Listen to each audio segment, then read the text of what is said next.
Bereshit 41, verso 1. Aconteció que pasados 2 años tuvo Paró un sueño. Le parecía que estaba junto al río. Vean qué curioso cómo empieza el capítulo. Pasados 2 años. Igual que ahorita que estamos en el fin de los tiempos, han pasado 2 milenios desde que Yahushua se fue. Estos 2 años Yahusef estaba en la cárcel.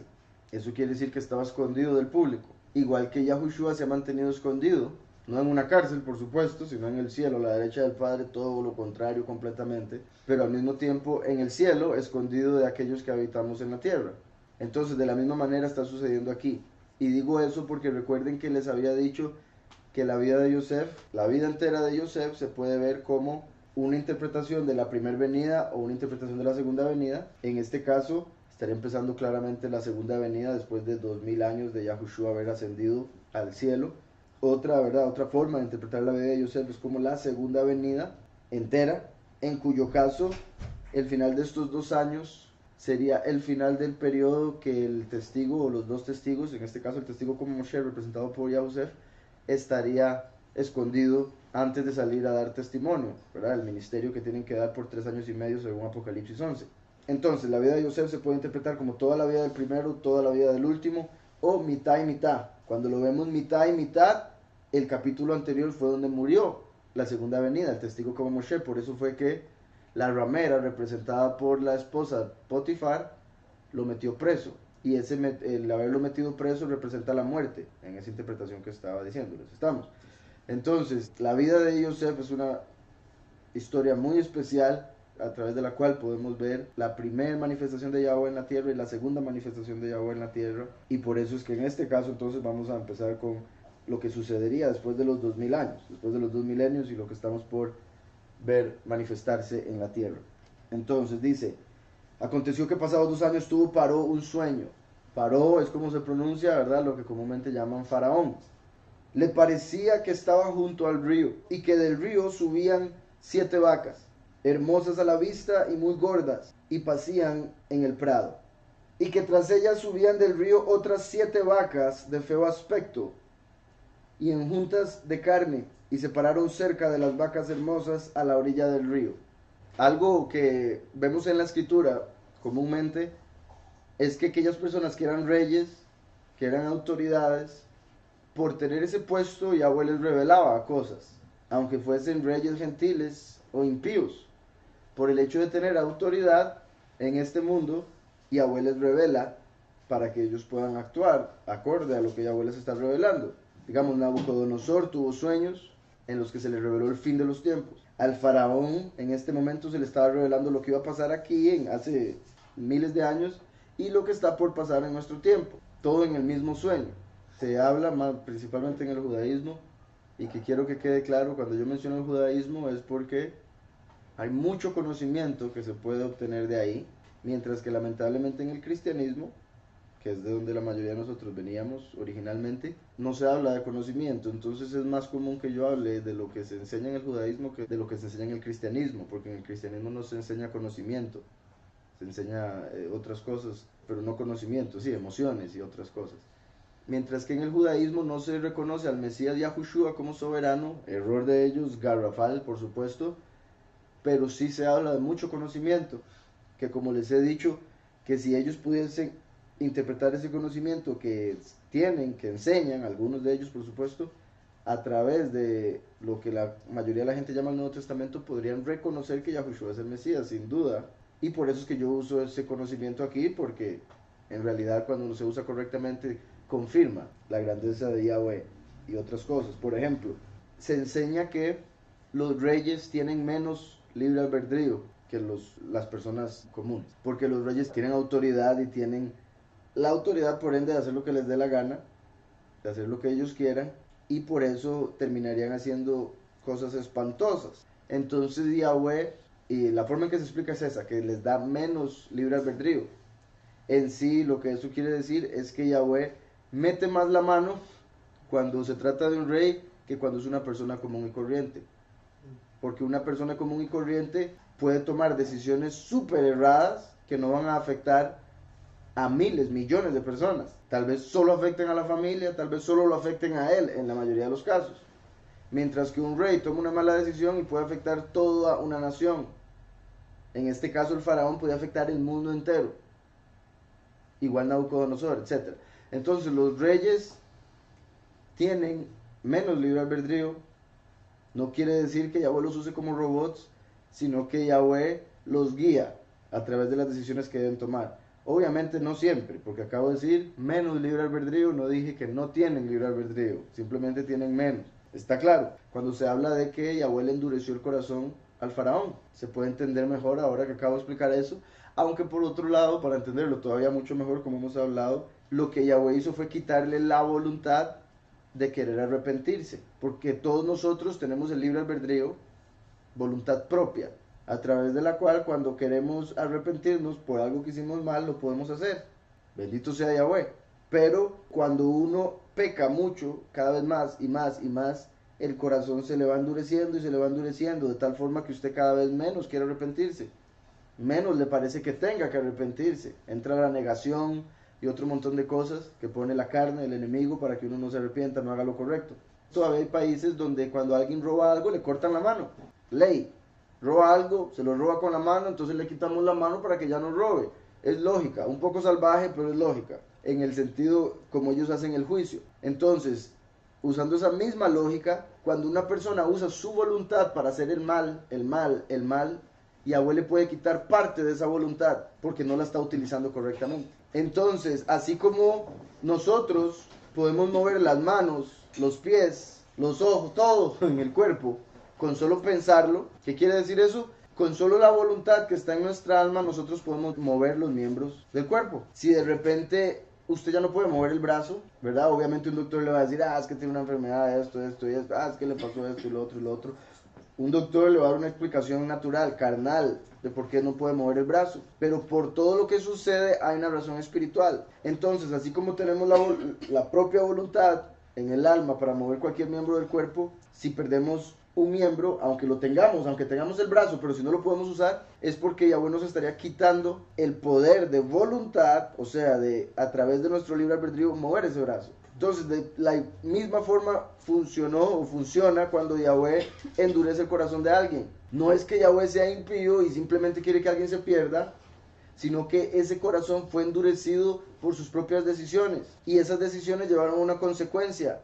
Y esa consecuencia es el perder el libre albedrío con respecto a algo específico, que sería el arrepentimiento. Entonces, si uno ya no siente ganas de arrepentirse, va a endurecer el corazón automáticamente, que es lo que habla en la escritura de cómo se cauteriza la conciencia de las personas. Entonces, vio 7 vacas hermosas que subían, gordas, y después vio 7 vacas flacas. Sigo leyendo, dice: y que las vacas de feo aspecto y en juntas de carne devoraban a las 7 vacas hermosas y muy gordas.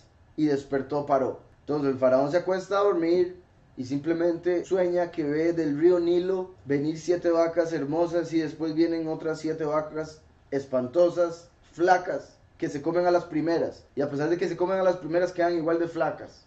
Porque cualquiera pensaría, ya hay una flaca, se come una gorda y queda ya gordita. Pues no, el sueño mostró que las flacas se comieron a las gordas y quedaron igual de flacas. Entonces dice, se durmió de nuevo y soñó la segunda vez que 7 espigas llenas y hermosas crecían de una sola caña, y que después de ellas salían otras 7 espigas menudas y abatidas del viento solano. Y las 7 espigas menudas devoraban a las 7 espigas gruesas y llenas. Y despertó, paró, y he aquí que era un sueño. Qué curioso, ¿cómo se va a comer una espiga a otra espiga? ¿Verdad? Entonces aquí hay, en este otro sueño, estamos viendo que es exactamente el mismo sueño, pero a través de otros símbolos. Entonces Yahweh dio un sueño diferente, pero que interpretado es exactamente lo mismo que el anterior. Por eso es que, por un lado, las vacas flacas se comen a las gordas, porque las vacas sí comen. No comen carne, pero sí comen. Lo raro fue que después de comer, quedaron igual de flacas. Y en este segundo, lo raro es que las espigas coman. El hecho de que él vea unas espigas comerse a otras, de fijo fue algo extraño que le quedó dando vueltas en la cabeza. ¿Qué puede ser esto? Además de que en ese tiempo, por un lado, los reyes eran inteligentes, entonces sabían que el mundo espiritual sí existe. Y por ende, cuando tenían un sueño raro, entendían que era un mensaje. No entendían el mensaje, en la mayoría de los casos, pero sí entendían que era un mensaje, que eso es lo importante, por ahí se empieza. Entonces, 2 sueños. ¿Por qué 2 sueños? Porque está escrito que Yahweh, cuando confirma algo, lo envía 2 veces o 3 veces. Cuando hay algo que va a suceder sin lugar a dudas, Yahweh lo revela 2 o 3 veces. Cuando uno recibe un sueño solo, único, puede ser que sea porque se comió algo muy de noche, puede ser que sea que estaba pensando mucha cosa, o puede ser que Yahweh tenga un plan y se lo esté revelando, pero todavía no esté confirmado. Si Yahweh quiere que se cumpla, le da otro sueño similar o diferente, pero con el mismo mensaje. Y una vez que uno se lo sueña 2 veces, ya no hay duda que se va a cumplir lo que Yahweh quiere, lo que le está diciendo. Entonces, el hecho de que aquí Faraón se haya soñado esto 2 veces muestra que esto iba a suceder, sin él saber qué era, pero iba a suceder. Dice el 8, sucedió que por la mañana estaba agitado su ruach, estaba agitado su espíritu. Entonces, esto es otra cosa también interesante. Vean cómo la escritura nos muestra qué era lo que estaba agitado. Porque nosotros, bueno, bendito sea Yahweh, nosotros que estamos en el Padre a veces nos da el discernimiento. Pero la mayoría de la gente no diferencia la carne del espíritu o del alma. Piensan que todo es lo mismo. Entonces, a veces, si están agitados, siempre piensan que es por la misma razón o que es lo mismo que está agitado. Cuando puede ser el alma, puede ser el espíritu, puede ser simplemente la carne. Entonces, aquí vemos que el faraón, como era un gentil idólatra, en su carne, conscientemente, por decirlo así, no estaba agitado. Era el espíritu el que no le dejaba estar tranquilo, porque el espíritu, al estar conectado con lo espiritual, sabía la importancia de sus sueños y no le dejaba estar tranquilo. Entonces dice, sucedió que por la mañana estaba agitado su ruach y envió e hizo llamar a todos los magos de Mizraim, a todos los magos. Obviamente, ¿verdad? Al ser ellos idólatras, gentiles y todo lo demás, ellos no tenían kohanim, ¿verdad? Lo que se llama sacerdotes, sino que tenían magos. Igual que en muchas iglesias también hoy en día, aún en la iglesia católica, solo que obviamente les ponen otros nombres, pero ahí hay mucho mago o hechicero. En la escritura, si leemos en Apocalipsis, cuando Yahweh le habla a través de Yahuanán a la iglesia de Tiátira, la iglesia de Tiátira representa a la iglesia católica, y ahí se le menciona que ellos son los que buscan las profundidades de Satanás y que hacen hechicería y otro montón de cosas.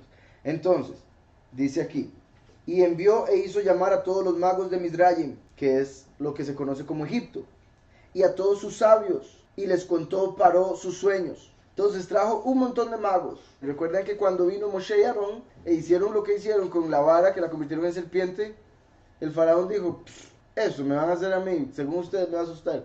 Y trajo a sus propios chiquitos de kinder, y ellos hicieron el mismo truco. O sea, en el kinder a los niños de Egipto ya se les enseñaba a cambiar varas en serpientes. La esposa de Paró, además de los magos, porque aquí en el Éxodo solo se menciona de que los magos vinieron y hicieron exactamente lo mismo.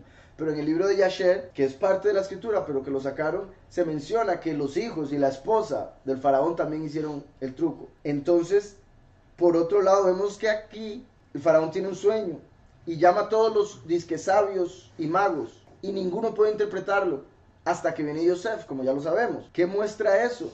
La diferencia entre lo que son las obras asombrosas, maravillosas, sobrenaturales, mágicas, a la par de lo que es la sabiduría, el conocimiento, el entendimiento. Las obras, los milagros, en Egipto los podían falsificar sin ningún problema. Hacían una ilusión, un truco, para que la gente pensara que era lo real. Igual que hoy en día el enemigo va a hacer trucos, va a usar falsos milagros, como dice Tesalonicenses, para engañar a muchas personas, para engañar al mundo que no aceptó la verdad. Va a hacer falsos milagros, señales, prodigios. Entonces, la gente va a ser engañada por lo que ve, porque en este mundo es ver para creer, mientras que la escritura nos dice creer para ver. Por eso es que de todos ellos nadie pudo interpretar hasta que llegó Yosef, que es el siervo de Yahweh, a quien él le dio la sabiduría. Nadie pudo interpretar, nadie tenía sabiduría, pero todo el mundo podía cambiar varas en serpientes. Y les pregunto, ¿qué prefiere usted? ¿Poder cambiar una vara en una serpiente, lo cual me imagino debe ser sorprendente verlo? ¿Pero qué puede ganar uno con eso? Absolutamente nada. Mejor tener sabiduría e interpretar cualquier sueño, por ejemplo. Dice el 9, entonces el jefe de los coperos habló a Paró diciendo, me acuerdo hoy de mis faltas. 2 años después se acordó. Recuerdan que el copero era la persona a la que Yosef le había pedido que por favor se acordara de él cuando salía de la cárcel para que lo sacaran de la cárcel a Yosef. Como habíamos hablado, Yosef tenía que estar 10 años en la cárcel, que era el castigo por haber hablado mal de sus 10 hermanos cuando era joven. Pero cuando llegaron y se cumplieron los 10 años que él estaba por salir, razón por la que Yahweh hizo que cayeran esos 2 hombres en la cárcel. Cuando ellos van a salir, Yosef comete el error de confiar en el hombre en vez del padre y decirle al copero, acuérdese de mí cuando salga y dígale al faraón que me saque. Entonces, por confiar en el hombre, tuvo que permanecer 2 años más en la cárcel. Y por eso es que estamos viendo aquí en Génesis 41:1 que empieza diciendo después de 2 años. Y ahora el copero se acuerda. Entonces Yahweh sí usó al copero. Yahweh sí lo quería utilizar. Lo que Yahweh no quería era que Yosef pusiera su confianza en él. Entonces al final Yahweh sí utilizó al copero como lo iba a hacer en un principio, pero lo utilizó cuando ya Yosef había aprendido la lección. Y esos 2 años más, repito, representan los 2 milenios que han pasado desde que Yahushua se fue. Después de haber dicho al copero, me acuerdo hoy de mis faltas. Cuando Paró se enojó contra sus siervos, nos echó a la prisión de la casa del capitán de la guardia, a mí y al jefe de los panaderos. Recuerdan que una de las interpretaciones que habíamos visto la semana anterior con respecto a esto era que el copero representaba, si eran ángeles, a Micael y el panadero a Lucifer, ¿recuerdan? Entonces qué curioso que Yosef vaya a ser levantado de la cárcel cuando el copero se acuerda de lo que tenía que hacer, puesto que, como les he dicho, Micael está conectado con el último. De hecho, Micael es el que se va a levantar en la tierra como el último para cumplir la misión, como lo dice Daniel 12:1. Y él y yo tuvimos un sueño en la misma noche, y cada sueño tenía su propio significado. Estaba allí con nosotros un joven hebreo. Vean que hasta el momento se le llamaba hebreo, no se le llamaba Israel. No decía un hombre israelita, o no dice un hombre yahudí, ¿verdad? Que dirían judío, sino hebreo. ¿Por qué? Porque hasta este momento todavía no se había entregado la Torá. Es la Torá, la ley que se le dio al pueblo, lo que la convirtió en una nación. Una nación tiene que tener una ley. Para que una nación pueda funcionar necesita una ley con la cual toda la gente se rija para que no haya problemas, ¿verdad? Obviamente hay lugares como Sodoma y Gomorra donde la ley era casi que pecar, más bien, lo contrario, que es hoy en día como se está viviendo, muy parecido. Por eso Yahushua dijo que los días del Hijo del Hombre serían como los días de Lot y los de Noé. Entonces, lo llama hebreo, no lo llama israelita porque todavía no se había dado la ley. Como no se había dado la ley, el pueblo no se había convertido en la nación de Israel. Apenas las tribus se estaban multiplicando dentro de Egipto. Igual que nosotros nos hemos venido multiplicando, por ejemplo, los últimos 2 milenios o los últimos 500 años, más claramente, alrededor de todo el mundo, como representando ese Egipto. Dice, siervo del capitán de la guardia, y se lo contamos, y él nos interpretó nuestros sueños, y declaró a cada uno conforme a su sueño. Y aconteció que como él nos lo interpretó, así fue. Yo fui restablecido en mi puesto, y el otro fue colgado. Entonces Paró, envió y llamó a Yosef, y lo sacaron apresuradamente de la cárcel, y se afeitó, y mudó sus vestidos, y vino a Paró. En la interpretación en la que ya la segunda venida había muerto, recuerdan, el capítulo 40 lo vimos como que donde lo metían a la cárcel representa como el testigo cuando viene lo matan. Ahora, en la que lo están sacando y él viste sus ropas, representaría la resurrección de los muertos, cuando el último ya resucita como el Melech Gadol, como el gran rey. Por eso es que va directamente al faraón, porque el último cuando resucite va directamente a verse con Yahweh, cuando él le da autoridad sobre las naciones. Apocalipsis 12. Entonces, así como Yosef va donde el faraón, el último era donde Yahweh, en Apocalipsis 12. Eso en una interpretación. En la otra, que es básicamente los 2 testigos preparándose para ir a dar testimonio, se estaría vistiendo de la estima de Yahweh, del espíritu, para ir a predicar. Algo muy curioso, vean que dice que se afeitó. Los hebreos no se afeitan, ¿verdad? Una de las cosas que caracterizan a los hebreos era, por ejemplo, la barba. ¿Recuerdan cuando los siervos de David les cortaron la barba? Mandaron a decirle a David lo que les habían hecho. Y David les dijo, espérense donde están hasta que les crezca la barba y vuelvan después. Por eso también en Levítico vemos las leyes que da Yahweh de cuidado cómo se corta la barba. No porque sea un pecado rasurarse, que quede claro para los que están rasurados, sino porque había gente que a través de la barba o de la forma en que se rasuraba o se cortaba a veces parte de la barba, servía a sus dioses, a su falso Elohim. Entonces Yahweh nos manda a no hacer tales cosas para que no caigamos en esos rituales que hacían otras personas. Las personas, los egipcios, no andaban barba. Ellos se rasuraban completamente, casi que también la cabeza siempre, y hasta se pintaban. Una de las cosas de los egipcios era que solían usar cosméticos, maquillaje. No solo las mujeres, los hombres también, como hoy en día. Hoy en día ya se está vendiendo maquillaje para hombres. Ya se está enseñando a los hombres a maquillar. Y ya no es raro. Entonces, ellos se maquillaban y se rasuraban. Los hebreos no. pero este hebreo tenía que ir a presentarse ante el rey de los egipcios. Entonces, ¿qué hacen? Lo afeitan. ¿Por qué estoy diciendo eso? Porque esto está mostrando que el último se va a manifestar como un gentil, no como un hebreo. Para la gente que lo vea va a decir, mira, es un gentil, por las apariencias. A Yosef lo veían sin barba y decían, es un gentil.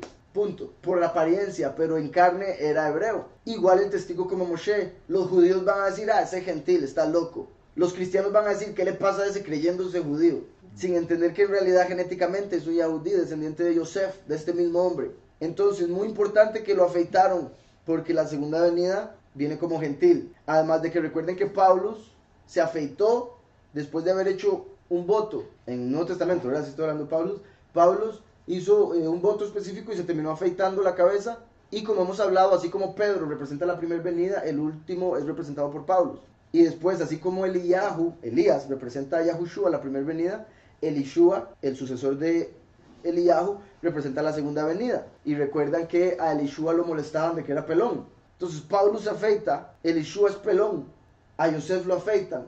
Moisés, que también era hebreo, cuando va a Madián y las hijas lo llevan a la casa, las hijas de Jetro, de las cuales una de ellas se convirtió en la esposa de Moisés, lo llevan a la casa del futuro suegro, ellas le dicen a Jetro, es que un egipcio nos ayudó. ¿Por qué? Por la apariencia. Porque Moisés no andaba diciendo, soy egipcio, soy egipcio. Entonces, por la apariencia, dijeron que Moisés era un egipcio. Por la apariencia, Yosef aquí hubiese sido un egipcio. Y etcétera, etcétera. Entonces, Yahushua dijo que el Hijo del Hombre se presentaría como ladrón en la noche.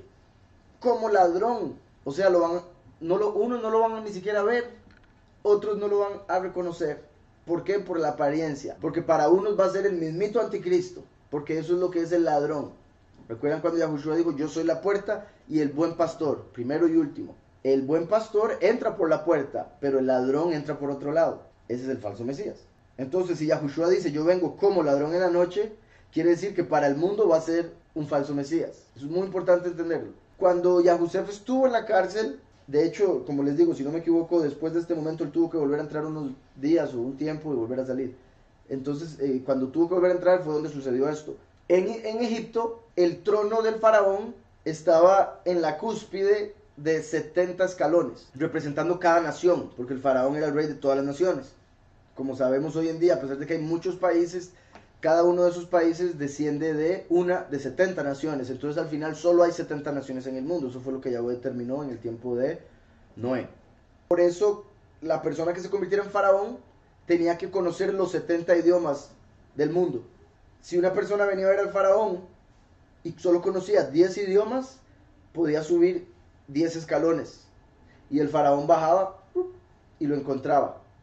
Entonces, dependiendo del conocimiento de idiomas de la persona que llegaba, el faraón bajaba o se mantenía donde estaba. Si llegaba alguien que tenía 70 idiomas, el faraón se quedaba en el trono y el hombre llegaba hasta arriba. Entonces, eso es algo muy importante que lo voy a volver a comentar ahorita, pero sí quiero que lo tengan en mente, que se imaginen al faraón subido en el trono encima de 70 escalones. Otra cosa aquí fue que cuando Yosef estuvo en la cárcel, Yahweh mandó un ángel para que este ángel le enseñara los 70 idiomas a Yosef. Ahora, yo no creo que debamos pensar en ese evento como el ángel con Yosef sentado diciendo, ok, entonces, house se dice casa, ¿verdad?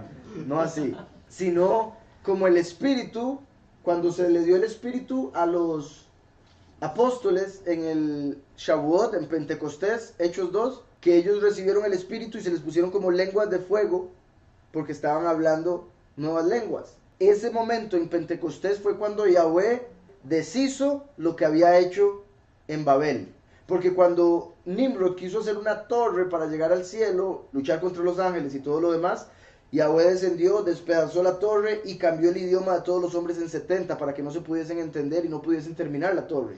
Ahora en Pentecostés Yahweh dio a través de las lenguas a los discípulos todos los idiomas del mundo para que ya pudiesen hablar como si fuese solo una lengua. Entonces, en Babel separó las lenguas en 70, en Pentecostés volvió a hacerlo uno a través del Espíritu que les dio a los apóstoles. ¿Estamos claros? Eso está siendo también representado aquí.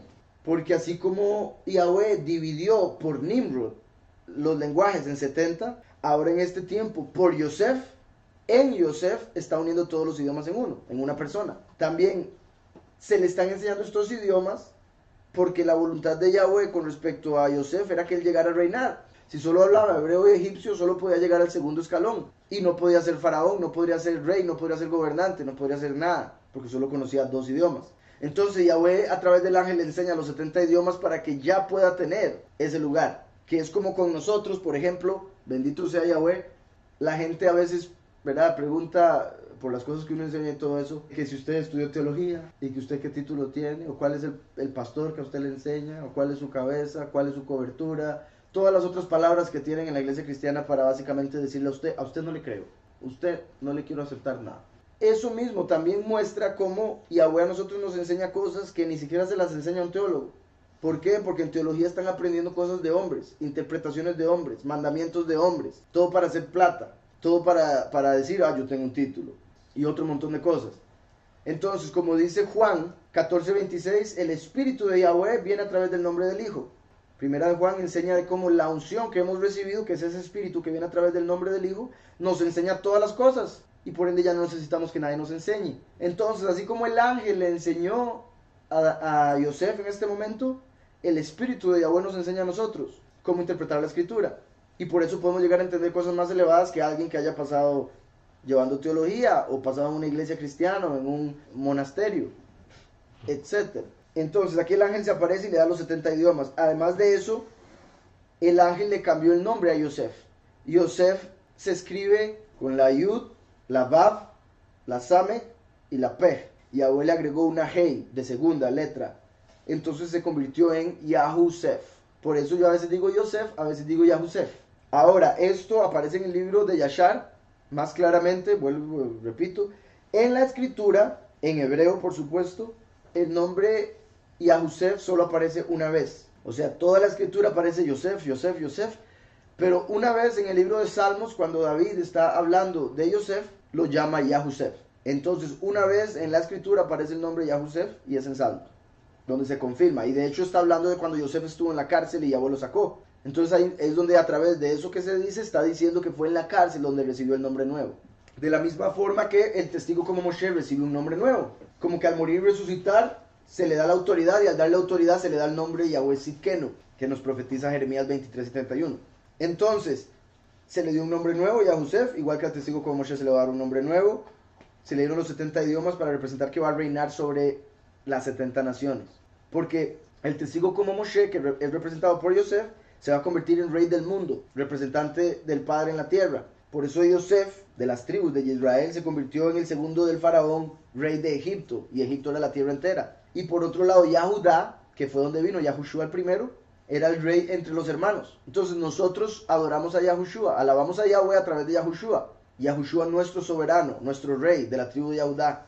Pero se va a presentar el último, que es el mensajero del primero, y a través de ese espíritu que recibe, se va a convertir en el rey del mundo, de las naciones. Y dijo Paró a Yosef: yo he tenido un sueño, y no hay quien lo interprete. Mas he oído decir de ti que oyes sueños para interpretarlos. Aquí es donde el enemigo trataría de poner un obstáculo, una tentación, la caída. Porque el faraón lo saca de la cárcel y le dice: he escuchado de usted que usted interpreta sueños así. Y Yosef pudo haber dicho: sí, por supuesto, yo interpreto sueños, dígamelo ya. Eso era lo que Satanás hubiese querido, lo que el ego quiere, lo que la carne quiere. Y de haber sido así, no hubiera podido interpretar nada, como lo vimos en el capítulo anterior, de hecho. Entonces dice: respondió Yosef a Paró diciendo: no está en mí, Elohim será el que dé respuesta propicia a Paró. Qué lindo, vean la humildad. No está en mí, a pesar de que Yahweh lo había puesto en él. Lo que está diciendo él es que el poder que él recibe viene del Padre. Entonces no es su propia voluntad la que decide si algo se interpreta o no. Porque Yosef puede decir sí y de repente se le iba. Entonces dice: no está en mí, pero Elohim sí se lo puede interpretar. Lo cual también es muy poderoso, porque es como Yosef diciendo: no, el que interpreta todo es Elohim, pero aquí el que escucha, el verdadero Elohim soy yo. Yosef, ¿verdad? Hablando. Entonces es como el Padre mismo, al que se humille lo exalta. Él se está humillando, pero al mismo tiempo Yahweh lo va a exaltar. Yosef no andaba buscando eso. Él andaba buscando la honra de Yahweh, que es lo que debemos buscar nosotros. Y cuando hacemos eso, Yahweh se encarga de que a nosotros todo nos salga como tiene que ser. ¿Alguien iba a decir algo? Del Padre. O sea, si no fuera él, Al final, sí, exactamente, a un Pilato que fue el que dio la orden para que lo mataran, y a Josué mismo le dijo, la orden que usted va a dar es porque Yahweh quiere que la dé, que eso es lo que tenemos nosotros que entender.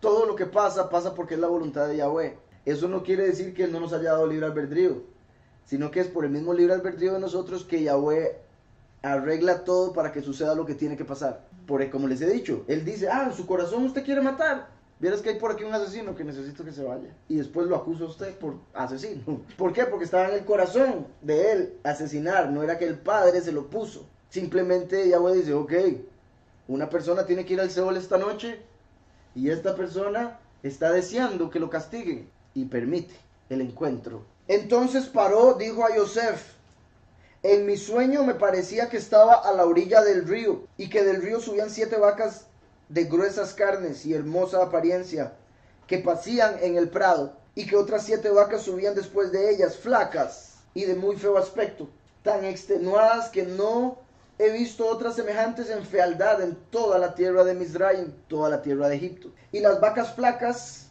y feas devoraban a las 7 primeras vacas gordas, y éstas entraban en sus entrañas, mas no se conocía que hubiesen entrado, porque la apariencia de las flacas era aún mala, como al principio, y yo desperté. Vi también soñando que 7 espigas crecían en una misma caña, llenas y hermosas.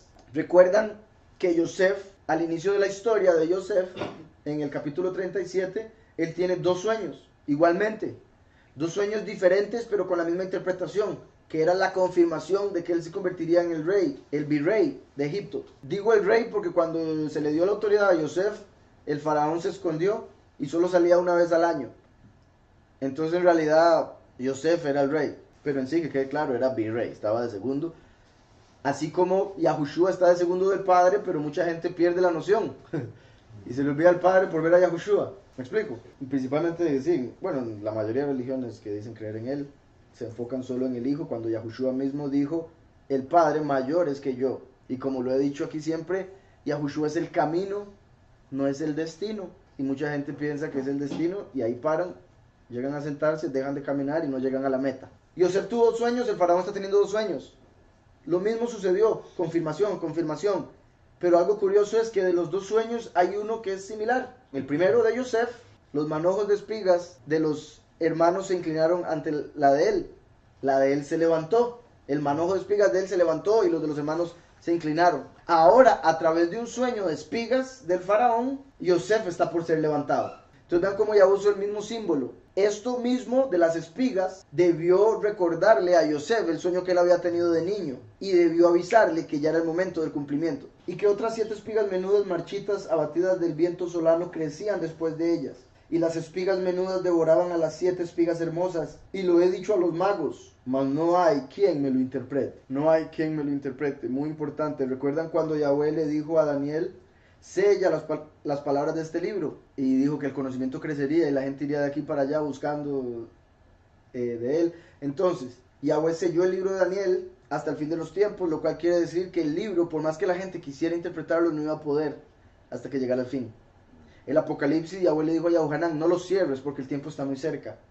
Entonces quiere decir que no era tan difícil interpretarlo como el de Daniel en ese tiempo. Digo no tan difícil porque hoy en día, hoy mismo, en este día, la gente lee Apocalipsis y no lo entiende.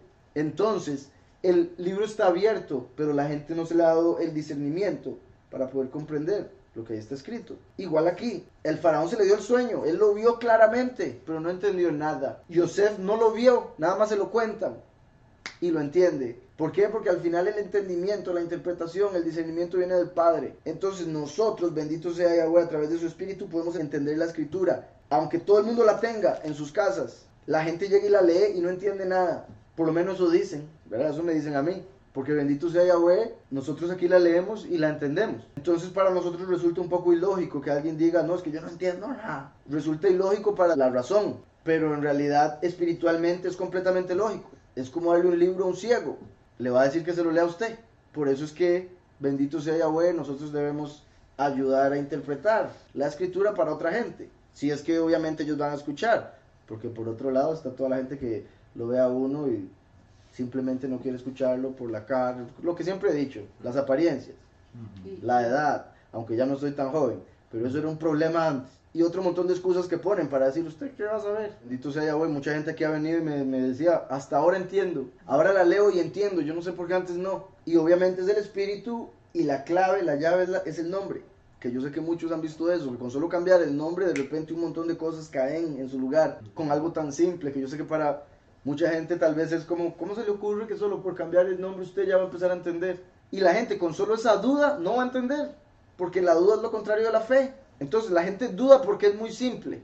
La gente no quiere recibir algo porque es muy fácil. Se les dice, la salvación es gratis. El entendimiento, el Yahweh se lo da si usted nada más se lo pide. Use esta llave. Y la gente, no puede ser tan simple. No puede ser así de simple. Mejor me voy a oír a este otro, porque tiene un título ahí colgado, o porque está vestido de tal forma. Que yo tengo o que soltar algo, o hacer algo que me duela, que sufra, sin entender que Yahweh todo lo hace gratis, como un favor, porque es bueno, todo lo demás. Y sin hacer acepción de personas, que ese es un punto muy importante. Mucha gente dice, no, hombre, pero ¿quién soy yo? Pero, es que yo toda mi vida he trabajado en tal cosa. Pero es que yo no soy pastor, yo no soy teólogo. Entonces se menosprecian a sí mismos y se ponen debajo de otra persona que tal vez entiende menos. Entonces hay que entender, Yahweh no hace acepción de personas. Sea quien sea usted, todo lo que está aquí escrito, es para usted, dependiendo de cómo usted se comporte. Porque si usted se comporta mal, lo que está aquí escrito de castigo es para usted. Si se comporta bien, lo que está aquí escrito de promesas es para usted. Está en usted que va a recibir. Entonces, continúo. Dice, entonces respondió Yosef a Paró, el sueño de Paró es uno mismo. Yosef inmediatamente escuchó los dos sueños y dijo, es el mismo, simplemente símbolos diferentes. Elohim ha mostrado a Paró lo que va a hacer, similar a lo que le dice Daniel a Nabucodonosor, en Daniel 2 y en otros capítulos, cuando, principalmente, obviamente cuando Nabucodonosor tiene el sueño, manda a llamar a todo el mundo, nadie se lo puede interpretar, traen a Daniel, Daniel se lo interpreta. Igual aquí, el faraón tiene dos sueños, nadie se lo puede interpretar, llama a Yosef, él se lo interpreta. Y en ambas ocasiones, el siervo de Yahweh le dice al rey, es que Yahweh te ha mostrado lo que va a pasar. ¡Qué poderoso! Por él ser rey, Yahweh le muestra el fin de los tiempos. Por ser autoridad, Yahweh le revela. Pero vean también, no importa que haya sido autoridad, no importa que Yahweh le revele, siempre necesitó de un hebreo, de un israelí, para que pudiera entenderlo. Entonces, ¿qué muestra eso?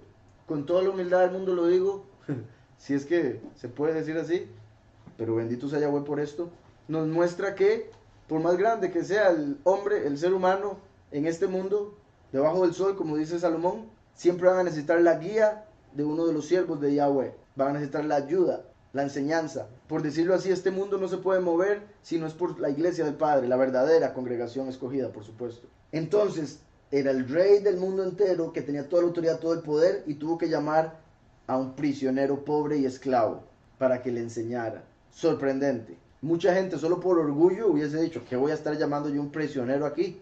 Déjelo ahí encerrado. ¿Qué me va a enseñar a mí un esclavo? Yo no voy a escuchar a nadie. Yo soy el faraón.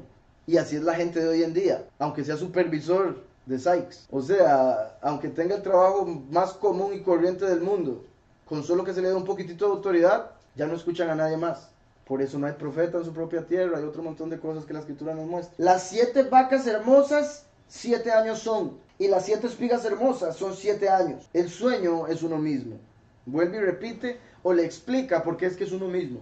Y vean qué interesante. Una vez que uno lo escucha, uno dice, sí, tiene sentido. Yo me imagino el faraón. Y ya con solo eso, le creía más. Es como continúe, tiene sentido lo que está diciendo. Entonces, dice por acá, las 7 vacas hermosas son 7 años son, y las espigas hermosas 7 años. El sueño es uno mismo. También las 7 vacas flacas y feas que subían tras ellas son 7 años, y las 7 espigas menudas y marchitas del viento solano 7 años serán de hambre.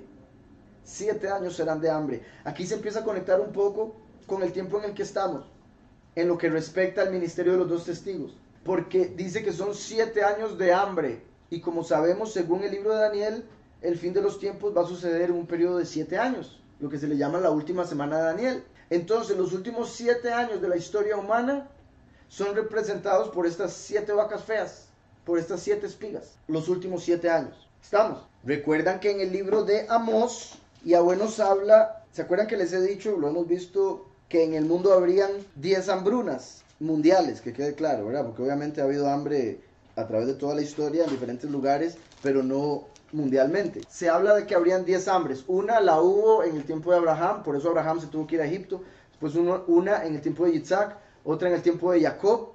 Por eso en el tiempo de Jacob fue esta que está por suceder. Por eso fue que Jacob mandó a sus hijos a comprar comida en Egipto, como lo vamos a ver más adelante. Entonces, de las 10 hambres que Yahweh determinó para la historia humana, ya en este momento han pasado 9. Falta una nada más. Y la última que está por suceder es la que profetiza Amós, que les acabo de mencionar, y que se refiere a un hambre espiritual. Aquí en Egipto eran 7 años de hambre literal, física. No iba a haber comida. En el Apocalipsis, el tercer sello es hambre en el mundo.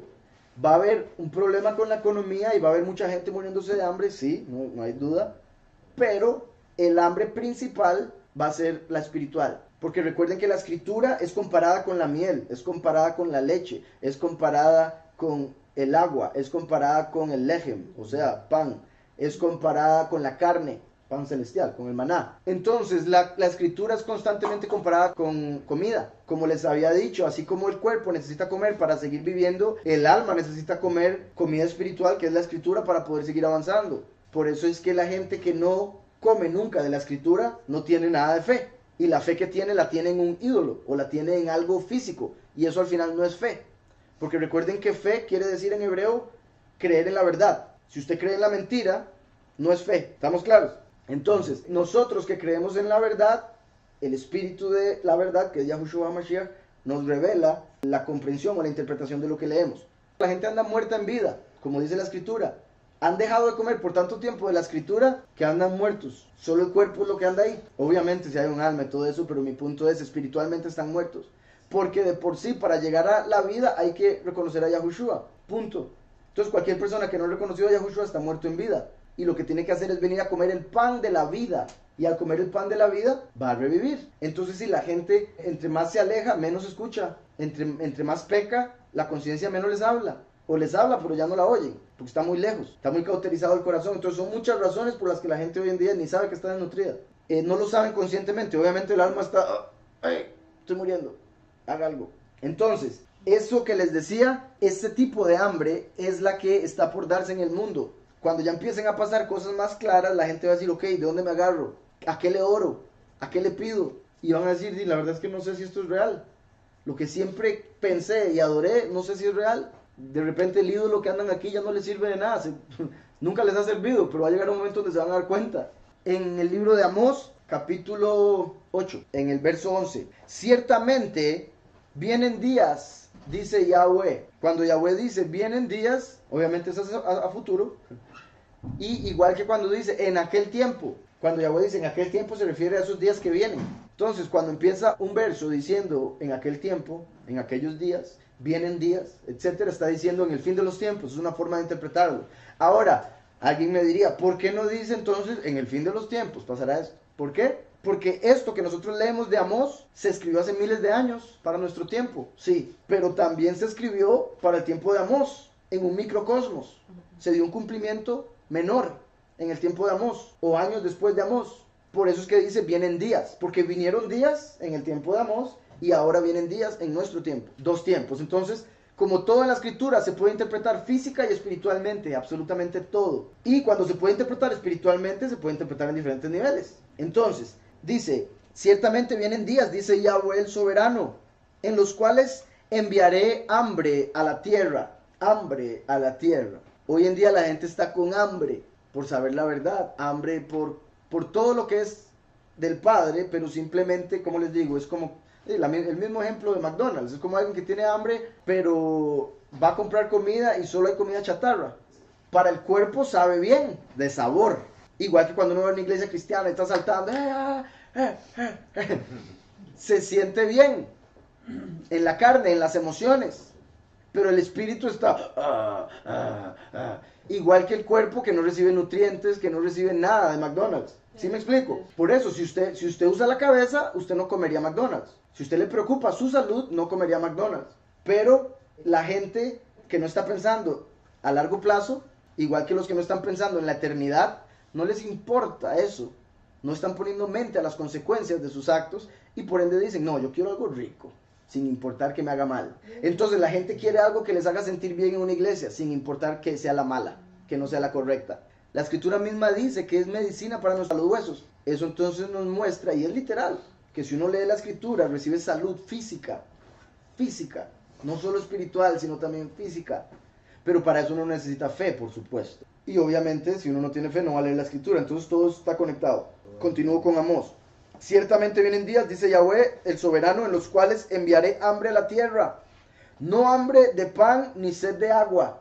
No hambre de lejem, ni sed de maíz. Sino de oír la palabra de Yahweh. La gente en el fin de los tiempos no es que va a andar con hambre por no poder comer literalmente pan, sino va a andar con hambre porque en ninguna iglesia les van a predicar la verdad.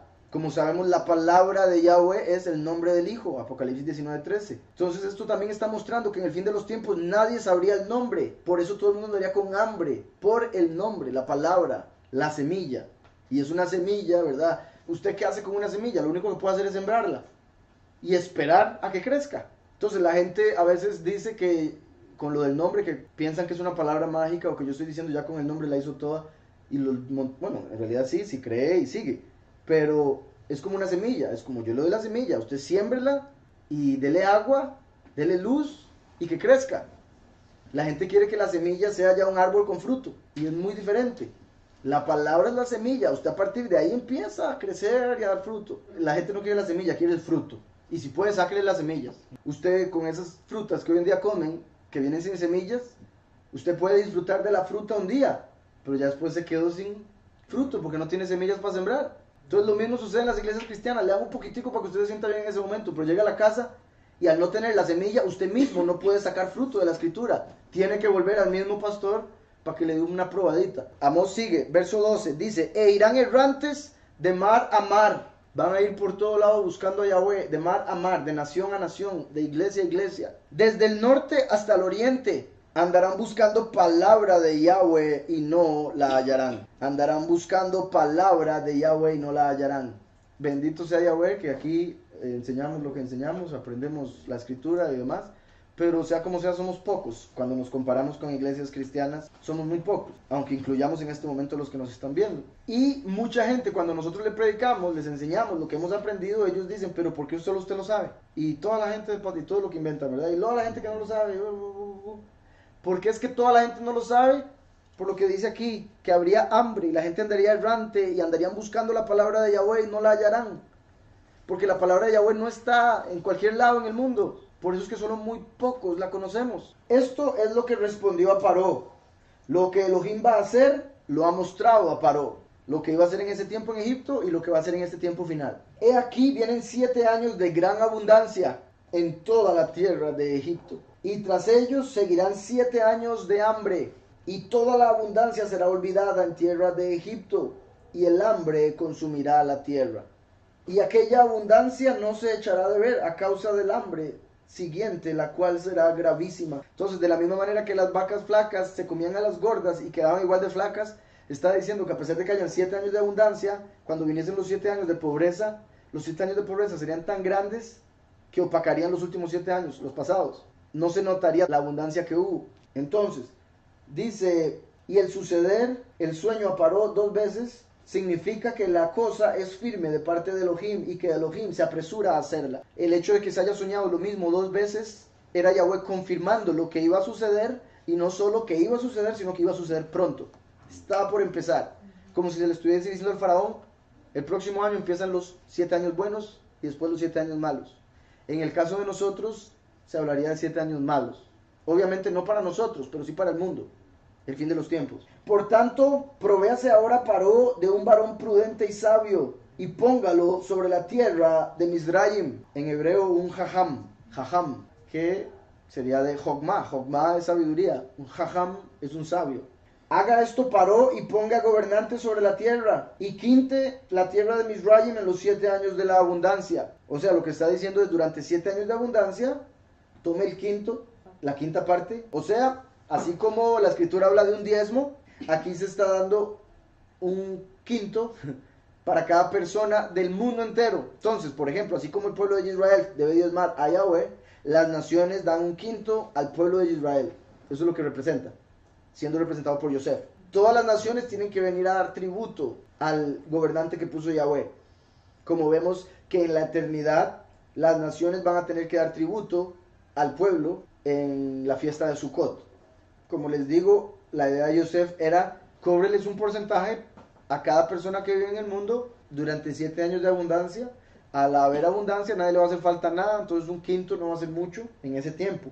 Pero después ese quinto va a servir para mucho en el tiempo de hambre. Esa era la idea. Dice, y junten toda la provisión de estos buenos años que vienen y recojan el trigo bajo la mano de Paró para mantenimiento de las ciudades y guárdenlo. Y esté aquella provisión en depósito para el país, para los 7 años de hambre que habrá en tierra de Misraim, y el país no perecerá de hambre. Vean que Yosef no solo le da la interpretación, sino que le da el plan que debe usar para administrar correctamente el mundo entero.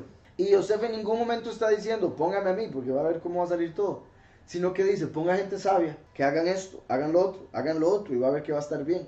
Y esté aquella provisión en depósito para el país, para los 7 años de hambre que habrá en tierra de Misraim, y el país no perecerá de hambre. El asunto pareció bien a Paró y a sus siervos.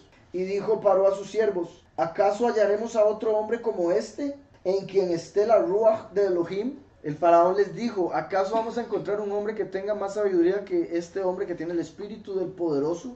Dice el 39, y dijo Paró a Yosef, pues que Elohim te ha hecho saber todo esto, no hay entendido ni sabio como tú. Tú estarás sobre mi casa, el faraón hablando. O sea, así como cuando Yosef llegó y era el esclavo de Potifar, y Potifar lo puso sobre todo en la casa de él, excepto la mujer de él. Ahora sucedió lo mismo en este momento con el faraón. Vean lo que es el favor de Yahweh. El favor de Yahweh no va a evitar que usted caiga en cárcel, porque tal vez tenga que aprender algo, tal vez tenga que pagar algo, rectificar algo, tal vez tenga que estar ahí para enseñarle algo a alguien. Pero sí, el favor de Yahweh va a hacer que donde sea que usted esté, sea elevado, sea puesto a cargo, sea bendecido, etc. Entonces Yosef llega a Egipto, se convierte en siervo de Potifar, esclavo de Potifar, pero de repente es el jefe.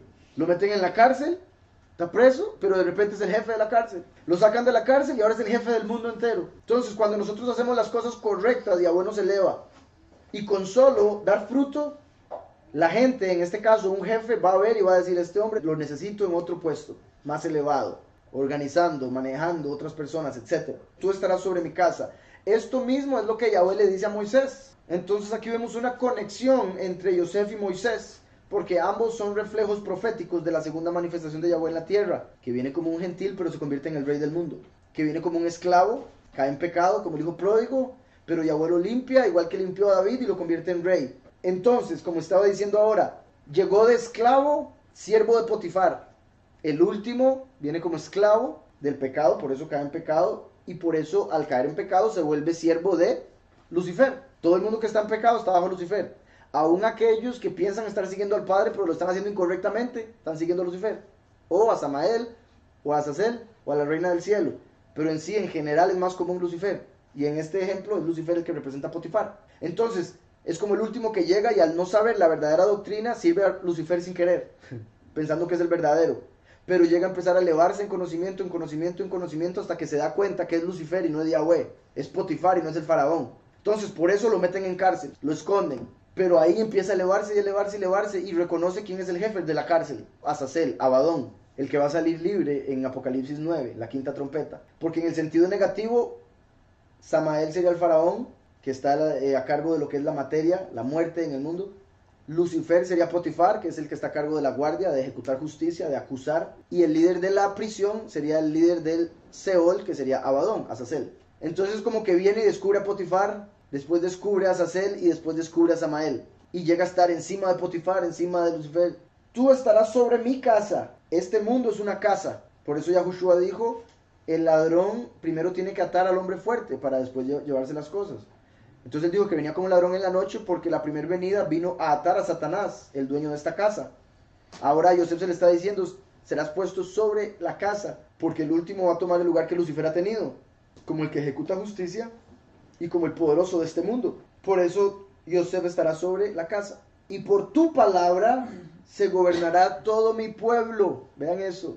Por tu palabra. ¿Cuál es la palabra de Yosef? Yahushua HaMashiach. El testigo como Moshe va a venir a testificar de Yahushua el Mesías. Entonces la palabra del último es el primero. Y por eso el último es la voz. Porque aquí en Egipto todos hacían lo que hacían por lo que decía Yosef con su voz. Entonces el espíritu de Yahweh, que es el espíritu de verdad, Yahushua, desciende al último para que pueda gobernar este mundo. Por eso dice, por tu palabra se gobernará todo mi pueblo. Entonces todo el pueblo del mundo, tanto el pueblo escogido como las naciones, van a ser gobernados por Yahushua, que es la palabra, a través del último, que es la voz. Por tu palabra será gobernado todo mi pueblo. Solamente en el trono seré yo mayor que tú. Solamente en el trono seré yo mayor que tú. O sea, el faraón se levantaba el trono y ya Yosef era el mayor.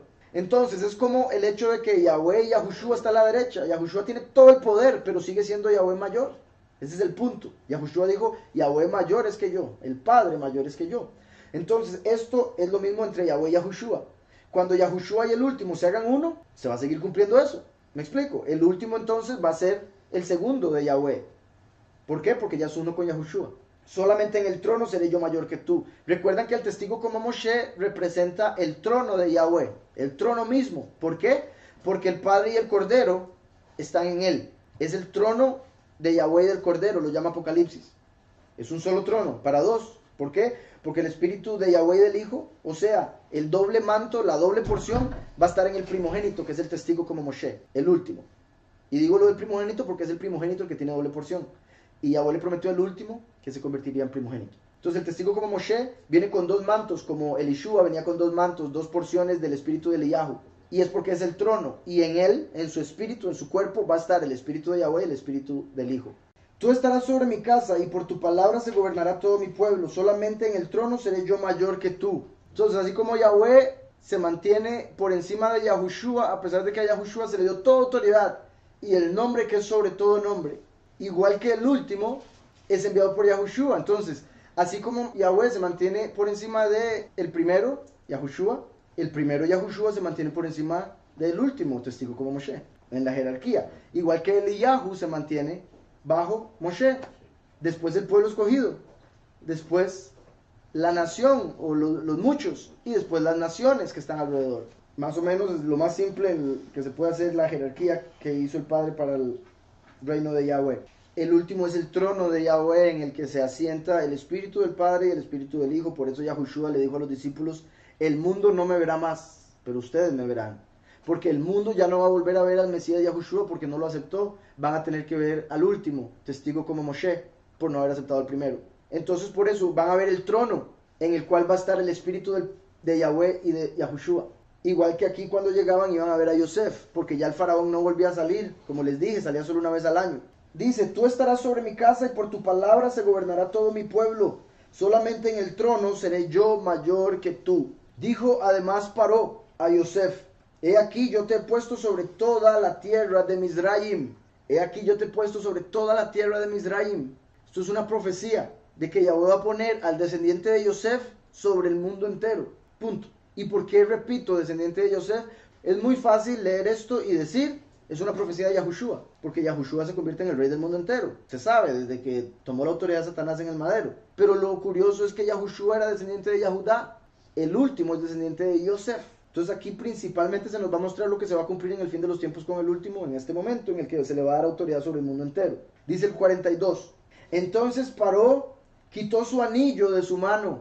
El anillo representa la autoridad para hacer leyes nuevas. Por ejemplo, Moshe fue el que escribió la ley, la Torá. Por eso es el testigo como Moshe el que se va a convertir en rey, porque es el que va a ejecutar la ley. Por eso es el rey al que se le da el anillo, como se le dio a Mardoqueo al final de la historia de Esther, como se le dio a Zorobabel en el libro de Ageo, que se le prometió, como aquí se le está dando a Yosef, como Salomón, también se le dio un anillo para tener autoridad de lo que estaba en el cielo, en la tierra y debajo de la tierra, y otros ejemplos. El anillo que se le dio al hijo pródigo, porque el Cohen Gadol no usaba anillo. El Cohen Gadol usaba, por ejemplo, la tiara, ¿se acuerdan? Con el nombre de Yahweh escrito en él. Qué curioso, entonces el Cohen Gadol sí usaba una corona, y a Yahushua le pusieron la corona de espinas. Entonces, el anillo representa el reinado. Por eso a todos los que representan al último, la segunda venida, como rey, se les da un anillo. Y por eso Moshe, que fue el que escribió la ley, es el que representa al rey. Y Yahushua, que murió por nosotros, dio su sangre para limpiarnos de nuestros pecados, es el que representa al sacerdote. Y Yahweh iba a ser Moisés, el sumo sacerdote. Pero por Moisés poner peros, Yahweh le dio el sacerdocio a su hermano, Aarón. Entonces hasta eso se muestra en el hecho de que Moisés pudo haber sido, pero en realidad, por diferentes razones, terminó siendo su hermano Aarón. Y Aarón quiere decir el que trae la luz, igual que Yahushua es la luz. Entonces Paró quitó su anillo de su mano y lo puso en la mano de Yosef y lo hizo vestir de ropas de lino finísimo. Recuerdan, Apocalipsis nos habla de dos tipos de ropas. Las ropas representan los cuerpos nuevos, la resurrección de los muertos, porque así como la ropa cubre el cuerpo cubre el alma. Entonces, en Apocalipsis vemos que hay dos grupos de personas, igual que hay dos grupos de ropa, dos tipos de ropa. La ropa blanca es la que reciben los que tienen que morir para entrar, sean mártires o sean de los muchos. Reciben ropa blanca, o sea, cuerpos perfectos, sin pecado, limpios. Los que son la iglesia escogida, los pocos, 144,000, reciben ropas de lino finísimo, porque son la iglesia, la mujer que se va a casar en las bodas del Cordero, como Mashiach. Los que son de ropas blancas son los invitados a las bodas. En una boda hay invitados y están los que se casan. Normalmente en el cristianismo se habla de la esposa, pero nunca se habla de los invitados. Ellos enseñan que ellos son la esposa sin entender que están más cerca de ser los invitados. Y digo más cerca porque algunos ni siquiera van a poder entrar a las bodas. Entonces el lino finísimo es la de los pocos, la ropa blanca es la de los muchos. El hecho de que aquí lo están vistiendo con lino finísimo, después de la cárcel, está representando la resurrección del último, después de la cárcel, para ahora convertirse en el rey y el esposo de la iglesia. Por eso se viste de lino finísimo. Por eso le dan el anillo. Lo de los anillos fue algo que se inventó eventualmente para representar el estar juntos para siempre por el círculo y el pagar, ¿verdad? El comercio del mundo, que quieren hacer plata y plata y plata. Pero en sí, qué curioso que aquí le estén dando ropas de lino finísimo, que es las con las que se va a vestir el esposo, y le dan un anillo, que es lo que se pone cuando uno se casa. En Ageo, capítulo 2, verso 20, dice: Ageo recibió por segunda vez esta palabra.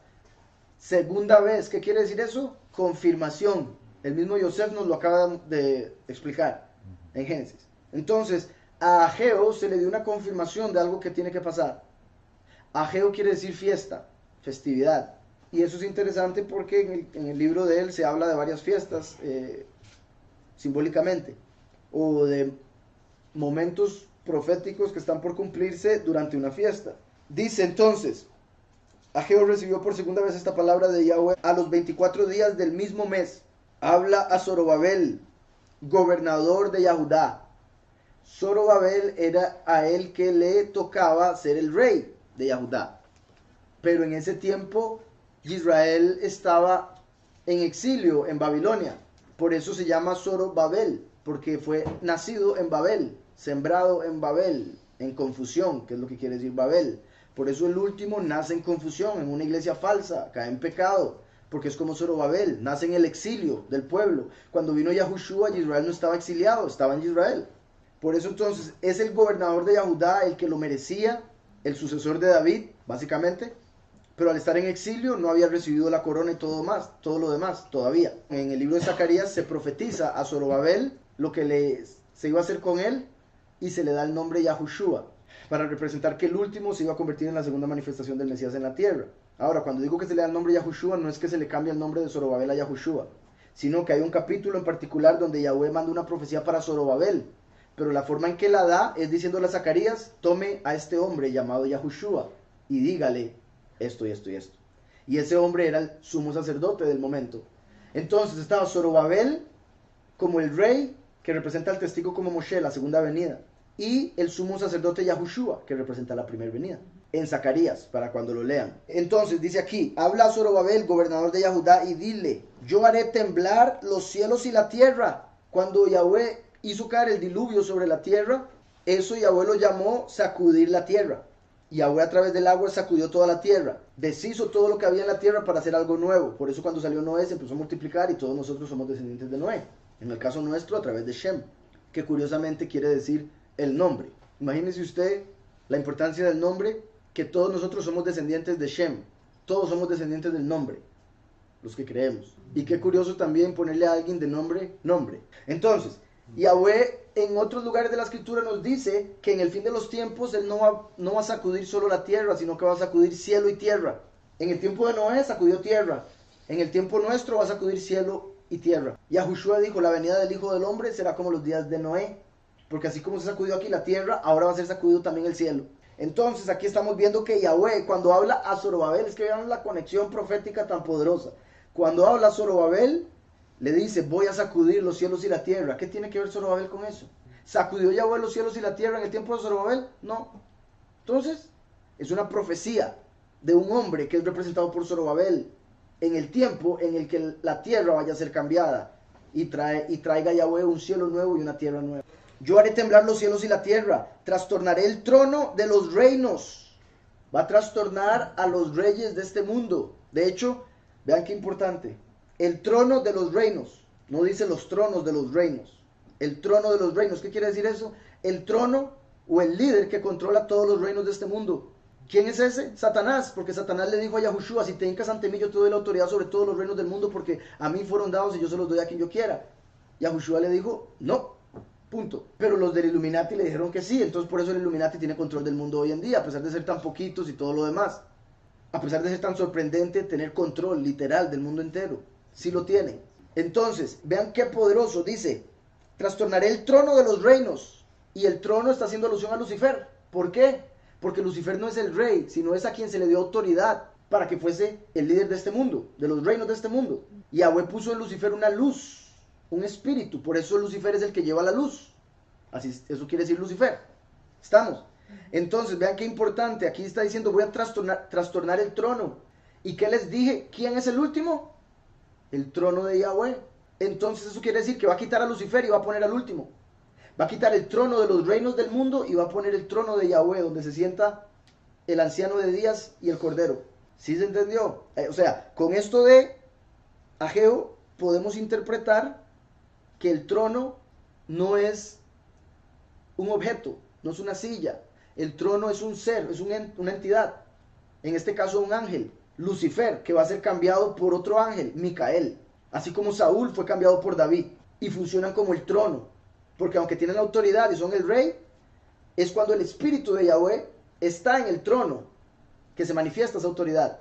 Por eso es que en Génesis estamos viendo que el faraón le dice, solamente en el trono seré yo mayor que tú. Y le está diciendo a Zorobabel, trastornaré el trono de las naciones. Y en Apocalipsis vemos que Yahweh tiene un trono y que todo el mundo viene ante el trono.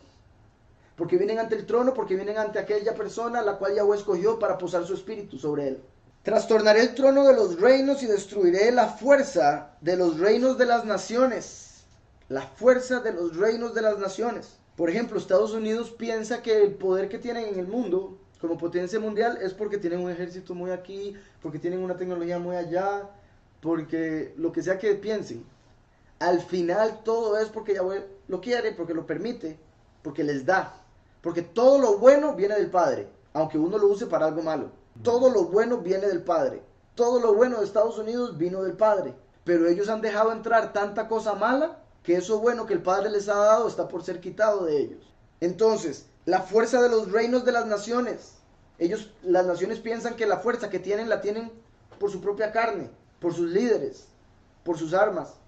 Sin entender que sea cual sea la fuerza que tenga una nación es porque Yahweh se la ha dado. Entonces dice, la fuerza de los reinos de las naciones, trastornaré los carros y a los que en ellos suben, caballos y jinetes caerán bajo la espada de sus propios hermanos. Nosotros ni siquiera no tenemos que pelear con nadie, ellos se matan entre ellos, si es que nos quieren venir a matar.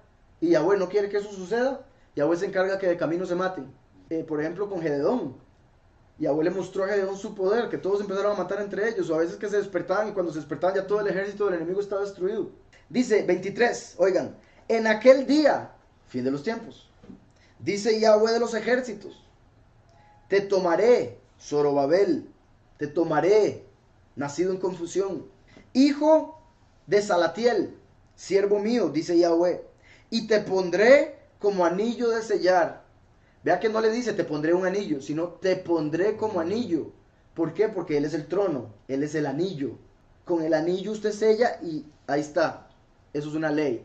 Eso quiere decir que lo que el último diga, lo que Zorobabel diga, va a ser ley. Porque Él es como un anillo mismo. Él es el anillo del Padre. Qué curioso. Yahushua el primero es el brazo, el último es la mano. ¿Dónde pone usted un anillo? En la mano, no en el brazo. Por eso el último es el rey el que se pone el anillo. Y es la mano de Yahweh donde Yahweh se pone el anillo. Entonces, y te pondré como anillo de sellar, porque yo te he escogido, dice Yahweh de los ejércitos. Volviendo a Génesis, dice entonces Paró quitó su anillo de su mano y lo puso en la mano de Yosef. La autoridad va a ser quitada del enemigo y puesta sobre el amigo. Va a ser, Yahweh le va a entregar autoridad al último para que reine sobre la tierra. Recuerdan que leímos en Apocalipsis, en el capítulo 7, que cuando los 4 ángeles se están preparando para destruir el mar y la tierra, aparece un ángel con el sello del poderoso vivo. Ese ángel sería Micael, con el sello del poderoso vivo sería Zorobabel, porque en esa interpretación que estamos haciendo ahorita, ¿verdad? Porque acabamos de leer que Zorobabel sería puesto como anillo. Entonces el anillo es el mismo Zorobabel. El que se pone el anillo sería Micael, porque Micael se vestiría del último para cumplir la misión. Testimonio de Yahushua. ¿Sí me están siguiendo ahí? Entonces sale un ángel con el sello del poderoso vivo para ir a sellar a los escogidos, 144,000 en sus frentes, con el nombre del Padre y del Hijo. O sea, volverlos a todos tronos, porque todos van a ser reyes y sacerdotes. Y se convierten en reyes cuando el Padre y el Hijo se postran sobre ellos. Por ende se convierten en tronos. Entonces, así como el último va a sellar a los escogidos, aquí estamos viendo que a Yosef se le da un anillo para sellar. Este capítulo que llevamos hasta el momento se puede ver de 2 maneras. Una, cuando ya el primero y el último hayan venido, muerto y resucitado, y se hagan uno, y estemos en el milenio. Entonces, esto se puede interpretar como el inicio del milenio. Pero como les dije, también se puede interpretar como el inicio del testimonio del testigo como Moshe, cuando empieza a sellar a los escogidos. Dice, y lo puso en la mano de Yosef, y lo hizo vestir de ropas de lino finísimo, que representa al esposo, y puso un collar de oro en su cuello, un collar de oro en su cuello. El oro representa el reino, reinado, y lo hizo subir en su segundo carro, su segundo vehículo. Eso quiere decir el segundo en importancia, ¿verdad? No era que tenía 15 carros y le dio el segundo que estaba en la lista. No, el segundo en importancia. Eso quiere decir que lo elevó hasta lo más alto que podía sin él quitarse su lugar, ¿verdad? El faraón, lo cual no tendría ninguna lógica. Y lo hizo subir en su segundo carro y pregonaron delante de él, doblad la rodilla, y lo puso sobre toda la tierra de Misraim. Aquí lo que estaban diciendo era en egipcio, obviamente, ¿verdad? Doblad la rodilla en el idioma de Egipto, para que todos los que estaban en Egipto se inclinaran ante él. ¿Por qué es esto importante? En la interpretación que les dije del primero, que esto es cuando el primero y el último se hacen uno y empieza el milenio y empieza a reinar sobre toda la creación. En ese momento toda rodilla se doblará y confesará, toda rodilla se doblará y toda lengua confesará que Yahushua es soberano, ¿verdad? Porque a él le fue dado el nombre que es sobre todo nombre, para que toda rodilla se incline ante él. Aquí estamos viendo, todos se tenían que arrodillar ante él, porque representa ese momento de la historia donde todos van a tener que reconocer a Yahushua como soberano. Qué interesante. Como les dije, antes de salir Yosef a este momento, le enseñaron los 70 idiomas para que él pudiese llegar a hablar con el faraón hasta el trono. Cuando Yosef salió, los siervos del faraón le decían, pero este hombre con costo sabe egipcio, ¿cómo se le ocurre a usted que lo va a poner de líder? Si el líder aquí tiene que conocer todos los idiomas. La posición en la que usted quiere poner a Yosef, solo la puede obtener alguien que conozca todos los idiomas. Y Yosef solo conoce hebreo y un poco de egipcio. ¿Cómo se le ocurre? Entonces fue por eso que Yahweh envió el ángel para que le enseñara los 70 idiomas. Entonces cuando Yosef volvió donde el faraón, la forma en que se subía era diciendo algo en el primer idioma, después diciendo lo mismo en el segundo idioma, después en el tercero, hasta llegar al 70. Entonces él empezó a subir y subir y subir, decir todos los idiomas hasta que llegó al número 70. Y todos se quedaron asustados. ¿Cómo es que este hombre sabe todos los idiomas? Y es un esclavo, es un preso. Y más que eso, cuando llegó al final, le habló en hebreo. Y el faraón no le entendió. ¿Qué quiere decir eso? Que el mismo faraón no tenía esa autoridad legalmente, porque el faraón no conocía uno de los idiomas. Entonces, según la ley, no podía ser faraón, porque tenía que conocerlos todos. ¿Qué quiere decir eso? Que en realidad el que merecía ser el faraón completamente era Yosef, porque era el único que conocía todos los idiomas. Pero como Yosef era tan humilde, el faraón le dijo, por favor no le diga a nadie que yo no sé hebreo, que sea un secreto entre usted y yo. Y Yosef le dijo, tranquilo, faraón, yo no le digo a nadie. Entonces por eso continuó el trato. Pero en sí, legalmente, Yosef debió haber sido por encima del faraón, porque el faraón no conocía el idioma hebreo y por ende no podía estar ahí. Como Lucifer fue un medio a través del cual Yahweh mandó la Torah al hombre, pero el mismo Lucifer no podía entender esa Torah que tuvo que dictar a Moshe. ¿Sí me explico? Y por eso les dio el Talmud, y por eso los judíos siguen el Talmud, y por eso no reconocen al Mesías Yahushua. Y el que no tiene al Mesías no tiene al Padre. Entonces, Faraón no conocía todos los idiomas, le faltaba uno, el hebreo, el más importante, pero el que menos se usa en el mundo. Igual que la gente, cuando uno viene y les habla del nombre, dicen, pero eso es en hebreo, yo hablo español. Un nombre es lo mismo, en cualquier idioma. Si fuera que uno viene a decirles, hablen hebreo, a partir de hoy ya no me digan nada español, ya es otra cosa. No tiene sentido que yo haga eso. Pero vean qué interesante, como les he dicho, lo dice Sofonías y otros profetas, Yahweh en la resurrección de los muertos va a limpiar la lengua de todas las personas, el lenguaje. Lo que eso quiere decir es que Yahweh, cuando resucita en todas las personas, va a volver al mundo una lengua, el hebreo. Ya no se van a hablar todos los idiomas que se hablan hoy. Y eso va a hacer que las personas finalmente confiesen su nombre como debe ser. Ya no van a tener excusa, porque hoy en día la excusa es el idioma, a pesar de que no es una excusa, no es una justificación.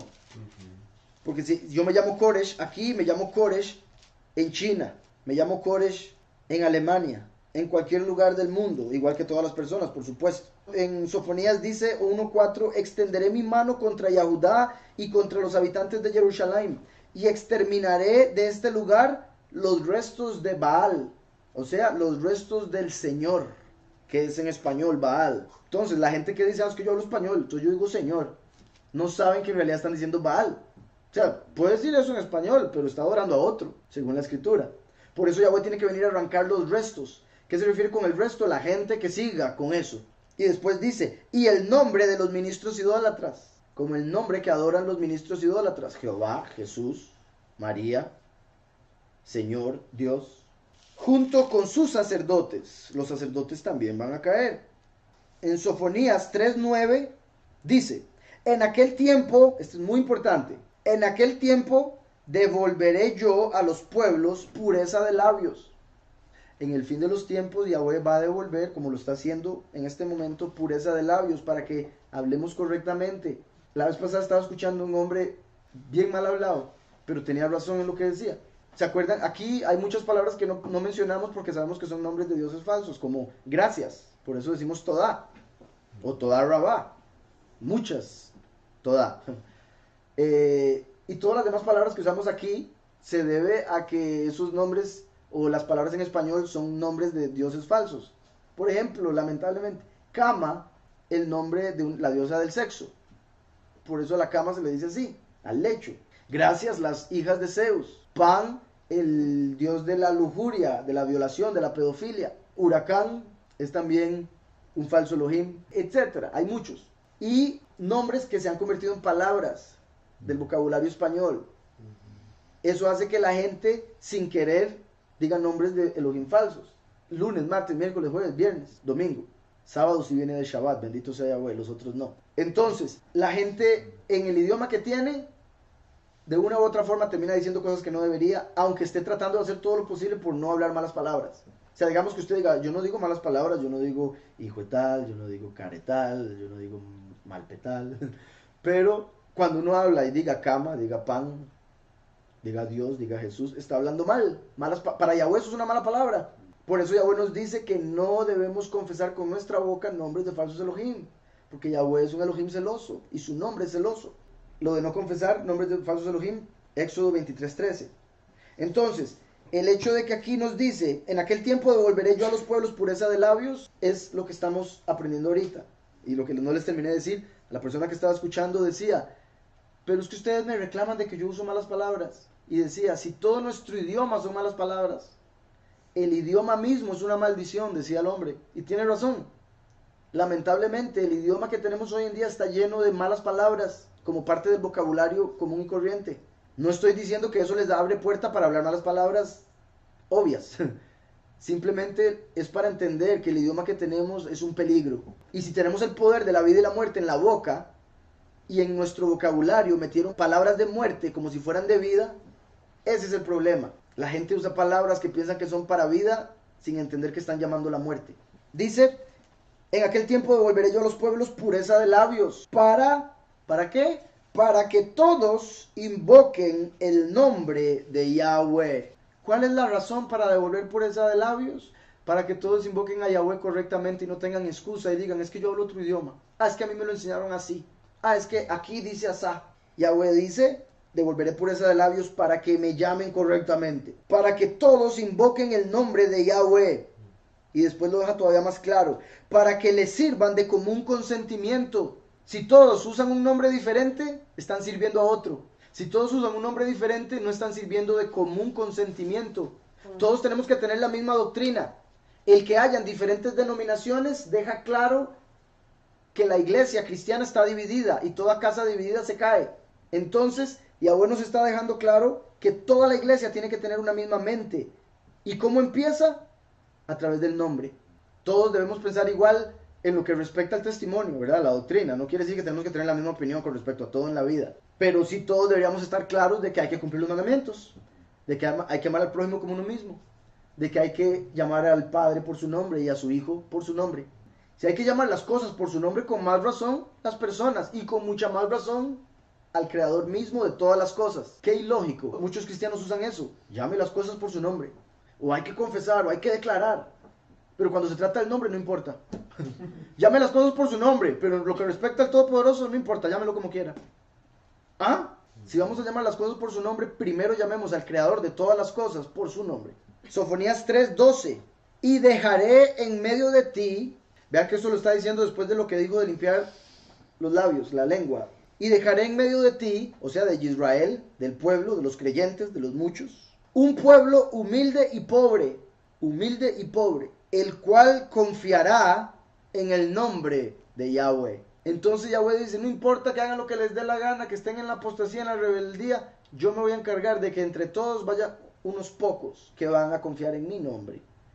Y no importa que sean pobres, yo los enriquezco. De hecho, Yahushua, entre otras cosas, quiere decir Yahweh enriquece.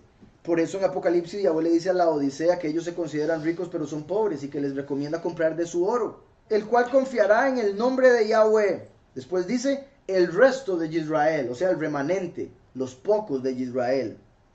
No hará injusticia, ni dirá mentira. Apocalipsis 14 dice que los escogidos siguen al Cordero por donde quiera que va y no hablan mentira con sus bocas. Si Yahushua es la verdad, Jesús es la mentira. ¿Está claro? Si Yahushua es el verdadero nombre, el nombre Jesús es el falso.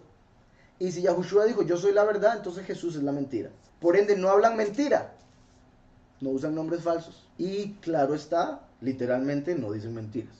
Ni en boca de ellos se hallará lengua engañosa, porque ellos serán apacentados y reposarán como ovejas por el buen pastor. Dice, y no habrá quien los atemorice. Cuando nosotros tenemos la verdad, estamos tranquilos porque sabemos que Yahweh nos protege. Y así va a ser durante la tribulación, como sucedió con Israel cuando estaba en Egipto, en Goshen. Dice el 44, y dijo Paró a Yosef, yo soy Paró, y sin ti ninguno alzará su mano, ni su pie en toda tierra de Mizraim. Yo soy Paró. ¿No les suena eso similar a lo que le dijo Yahweh a Moshe? Yo soy Yahweh, yo soy Elohim. Y después le dice, aquí nadie va a hacer nada si usted no dice que lo hagan. Imagínense la autoridad que está poniendo sobre Yosef. No moverán mano ni pie. Todo va a suceder a través de lo que él diga. Doblar la rodilla. Doblar la rodilla lo estaban diciendo en el idioma egipcio. Y se pronunciaba abrech. Abrech, doblar la rodilla. En hebreo, abrech se puede traducir como, o se puede interpretar como padre de bendición. Ab, baraj. Abraj es el padre de la bendición. A pesar de que se estaba diciendo en egipcio, doblar la rodilla, y representa cuando todo hombre va a tener que doblar su rodilla ante Yahushua HaMashiach y confesar su nombre con su lengua. Por otro lado está representando que el testigo como Moshe va a ser el padre de la bendición para el mundo. Por eso nadie va a poder hacer nada si él no lo dice, si él no lo ordena. Va a ser el padre de la bendición, porque así como Yahushua vino como hijo, el último viene como padre. Por eso Yahushua dijo, no los dejaré huérfanos. Un hijo no deja huérfanos. Entonces cuando él se fue, dijo, cuando vuelva, voy a volver por ustedes como un padre. Por eso no van a quedar huérfanos. Y a Yahushua, cuando hablaba de la segunda venida, les empezaba a hablar como hijos a los discípulos. Pero cuando estaba enfocado en su primer venida, les hablaba como hermanos o amigos. Entonces, Abrej es padre de bendición, se lo están diciendo en hebreo. Está diciendo que él es el padre y la bendición va a llegar a Egipto a través de él. Igual que a través de Mashiach la bendición va a llegar al mundo. Otra cosa muy curiosa, en Egipto el río Nilo subía cuando en el cielo aparecía una estrella que nosotros la conocemos como Sirio. Entonces el calendario egipcio estaba basado en la estrella de Sirio. En vez del calendario gregoriano que está basado en el sol, Sirio es llamado el sol espiritual, es llamado el sol central. Entonces se dice que así como del sol se recibe la luz física para actuar en este mundo, se enseña que de Sirio viene la luz espiritual para entender las cosas. Entonces ellos tenían el calendario basado en esa estrella. Salía la estrella y el río Nilo se levantaba. Y cuando el río Nilo se levantaba, las aguas llenaban la tierra de Egipto, obviamente no todo, pero esas aguas llegaban a traer fruto. Entonces salía la estrella, era el año nuevo, el Nilo subía, los plantíos daban fruto. Sirio estaba muy conectado con el Nilo y el Nilo con los frutos, con la bendición de Egipto. Sirio en hebreo es llamado Abraj. Lo único que cambia es una letra al final. Una letra es la que cambia al final y es una letra que en cierta forma es intercambiable. Entonces uno es Abrej y otro es Abraj. Muy similar, lo único que cambia es una letra. Entonces es como si cuando Yosef salió y todo el mundo se arrodillaba ante él, era como si estuvieran diciendo, ahí viene la estrella que va a traer la bendición, los frutos al mundo. Igual que la estrella literal traía fruto a los plantíos. ¿Sí se me entendió? ¿Y eso por qué es interesante? Porque recuerden que en Números dice, saldrá una estrella de Jacob. Números 24, saldrá una estrella de Jacob. Y se refiere al último, al que se le da la estrella de la mañana. En Apocalipsis, en las cartas, se le promete darle la estrella de la mañana. De hecho, en Tiátira, al vencedor yo le daré la estrella de la mañana y regirá las naciones con vara de hierro. Entonces, aquí donde él sale, dicen a Abraj, le están diciendo, Padre de la bendición, doblen la rodilla ante él todos, porque es la estrella que salió de Jacob. Todo eso se puede entender, obviamente, y más, de solo esa palabra que se usó ahí en este verso. Y lo puso sobre toda la tierra de Misraim, y dijo Paró a Yosef, yo soy Paró, y sin ti ninguno alzará su mano ni su pie en toda la tierra de Misraim.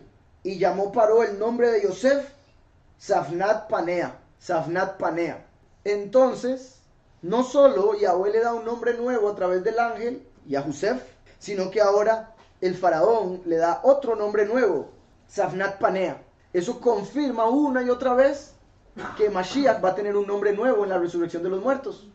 Y por eso Mashiach le dice a los vencedores que va a escribir sobre sus frentes, en la iglesia de Filadelfia, si no me equivoco es en esta ocasión, sobre sus frentes el nombre del Padre y su nuevo nombre, y el nombre de la Nueva Jerusalén.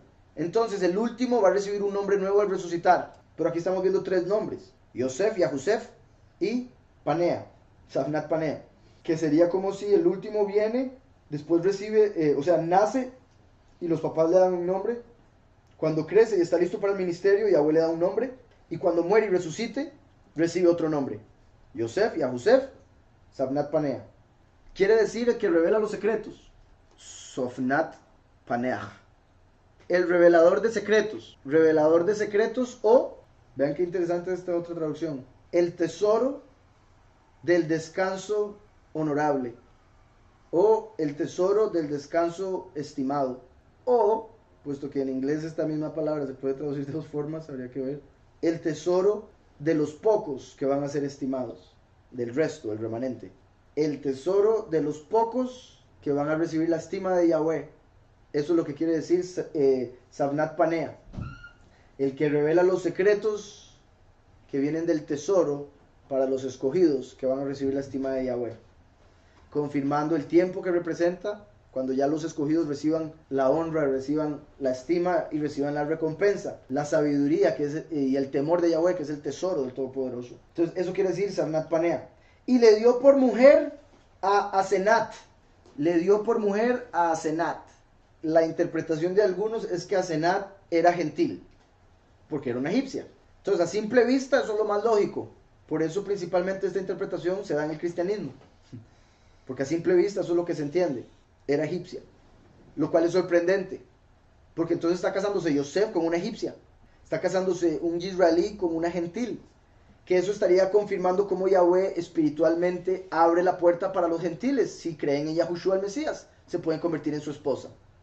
Pero por otro lado, cuando leemos, por ejemplo, el libro de Yashar, Midrash, las leyendas de los judíos y demás, nos damos cuenta que esta Asenat era, en realidad, la hija que nació de la violación de Dina en Shechem.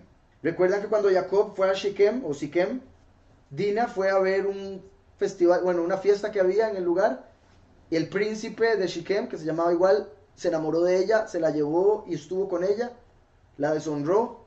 Entonces después Leví con su hermano Simón vinieron y destruyeron todo Shechem. De esa relación sexual nació una niña, y ella creció como egipcia. Y era Yahweh preparando todo para que cuando Yosef fuera levantado, lo casaran con ella. Potifar, Jacob dejó a la hija. Potifar pasó y la recogió y se la llevó, la adoptó como su propia hija. Por eso fue que Potifar tenía a su esposa y habían adoptado a esta niña, Asenat. La esposa de Potifar solía hacer brujería y otro montón de cosas. Entonces ella, a través de los adivinos, vio que en el destino tenía que iba a tener hijos o descendientes a través de Yosef. Entonces ella decía, está en mi destino acostarme con Yosef. Y yo voy a hacer todo para acostarme con él porque es mi destino. Y por eso fue que ella lo trataba de hacer hasta que lo terminó metiendo a la cárcel porque él no quería. Cuando Yosef lo casan con Asenat, ahí es donde ella dice, mira, aquí está la cuestión. Mi destino era tener descendientes de Yosef a través de mi hijastra, Asenat. Ella no había entendido si era verdad que iba a tener descendientes, pero no de la manera que ella lo pensaba. Por eso fue que Asenat estaba tan encaprichada con acostarse con Yosef, porque ella lo había visto en su destino, sin entender que esa descendencia que ella iba a tener a través de Yosef iba a ser a través de su hija, con la que él se iba a casar 12 años después. Similar a cuando Moshe se casó con Séfora. Esto, como les digo, por un lado está mostrando que el último se va a casar con la iglesia escogida, a pesar de que en la iglesia escogida puedan haber gentiles que a través de aceptar a Yahushua se volvieron Yahudim espirituales. Por otro lado, en realidad, lo que nos está mostrando es que en las apariencias para el mundo, los escogidos van a ser gentiles. Es Asenat, es una gentil, es egipcia. Sin entender el pasado de ellos, original, genético, que son descendientes de Jacob. Entonces lo mismo que va a pasar con el testigo como Moshe, que todo el mundo va a decir, ese es un gentil, ¿qué le pasa? Diciéndose Yahudí, pensándose ser judío, judaizando, etc. Lo mismo van a decir de los 144,000. Van a decir, ¿cómo ustedes van a ser los 144,000 si son gentiles? ¿Cómo se les ocurre? ¿Me explico? Porque los 144,000 están siendo representados aquí por Asenat, que sí son israelitas, pero para el mundo son gentiles, porque fueron criados por egipcios, aunque genéticamente, espiritualmente venían de Jacob. Entonces, Asenat representa a los escogidos, Yosef, Mashiach, que se va a casar con los escogidos. Tienen el ADN de Yahushua, espiritual, por eso le reconocen. Entonces, Yosef, testigo como Moshe, Asenat, la iglesia escogida. Ambos, para el mundo, son egipcios, pero ante Yahweh son israelitas. Dice, y le dio por mujer a Asenat, hija de Potifera, Cohen de On. Era que Potifar era el líder de la guardia y también era sacerdote de On. On es el dios Sol. Vean cómo todo eso es tan importante. ¿Quién es Lucifer? O representado aquí, Potifar. Y no es solo el acusador que ejecuta justicia, el líder de la guardia, sino que es sacerdote también, es el que enseña religión. ¿Y cuál religión? La de que adoren a Apolo, a On, al Sol. En el catolicismo, ¿a quién adoran? El Sol. Por eso se comen la hostia, que es redonda, y otro montón de cosas más. Pero entonces, Potifar era líder de la guardia, sacerdote de On. Así como Lucifer se encarga de juicio en este mundo, por eso es el acusador, y se encarga de la religión de este mundo, la falsa. Y por eso las religiones del mundo terminan adorando al sol. Y el falso Mesías es Apolo. Apolo es el sol. La gente va a aceptar al dios sol como su Mesías cuando él se presente. Y por eso dice entonces, hija de Potifera, Cohen de On. Y salió Yosef por toda la tierra de Mizraim. Salió Yosef por toda la tierra de Mizraim. Como el testimonio de los dos testigos. Va a salir de entre las naciones y va a ir por toda la tierra. Era Yosef de edad de 30 años. Entonces, ¿qué quiere decir eso? Que básicamente fue 1 año y unos meses lo que estuvo trabajando para Potifar. Porque a los 17 años llegó, 12 años estuvo en cárcel, son 29 años. En cuestión de 1 año y unos meses quizá, fue lo que estuvo trabajando con Potifar para después caer preso. Entonces vean la perfección. Inició su reinado a los 30 años. Exactamente la misma edad en la que Yahushua comenzó el testimonio. Su ministerio, a los 30 años. Entonces dice, era Yosef de 30 años cuando fue presentado delante de Paró, rey de Mizraim. Y salió Yosef de delante de Paró y recorrió toda la tierra de Mizraim. En aquellos 7 años de abundancia, la tierra produjo montones. Y él reunió todo el alimento de los 7 años de abundancia que hubo en tierra de Mizraim. Y guardó alimento en las ciudades, poniendo en cada ciudad el alimento del campo de sus alrededores. Entonces Yosef se encargaba de guardar el alimento de los 7 años de abundancia. ¿Qué quiere decir eso en cierta forma? Que el testigo como Moshe, antes de que empiecen los 7 años finales, va a estar recogiendo conocimiento, sabiduría en abundancia, para después, cuando inicie el ministerio, entregárselo a los que lo quieran. Dice, y él reunió todo el alimento de los 7 años de abundancia que hubo en la tierra de Mizraim, y guardó alimento en las ciudades, poniendo en cada ciudad el alimento del campo de sus alrededores. Recogió Yosef trigo como arena del mar. Qué curioso. Recogió Yosef trigo como arena del mar. ¿Qué le prometió Yahweh a Abraham y a Jacob? Multiplicarlo como la arena que está al lado del mar. Dice, hasta no poderse contar porque no tenía número. ¿Verdad? Obviamente la arena del mar, igual que los muchos. Hoy en día son millones los que creen. Y nacieron a Yosef 2 hijos antes que viniese el primer año del hambre, los cuales le dio a luz a Senad, hija de Potifera, Cohen de On, o sacerdote de On, sacerdote del sol. Entonces recuerdan que él había profetizado, para recapitular rápidamente lo que leímos el estudio anterior.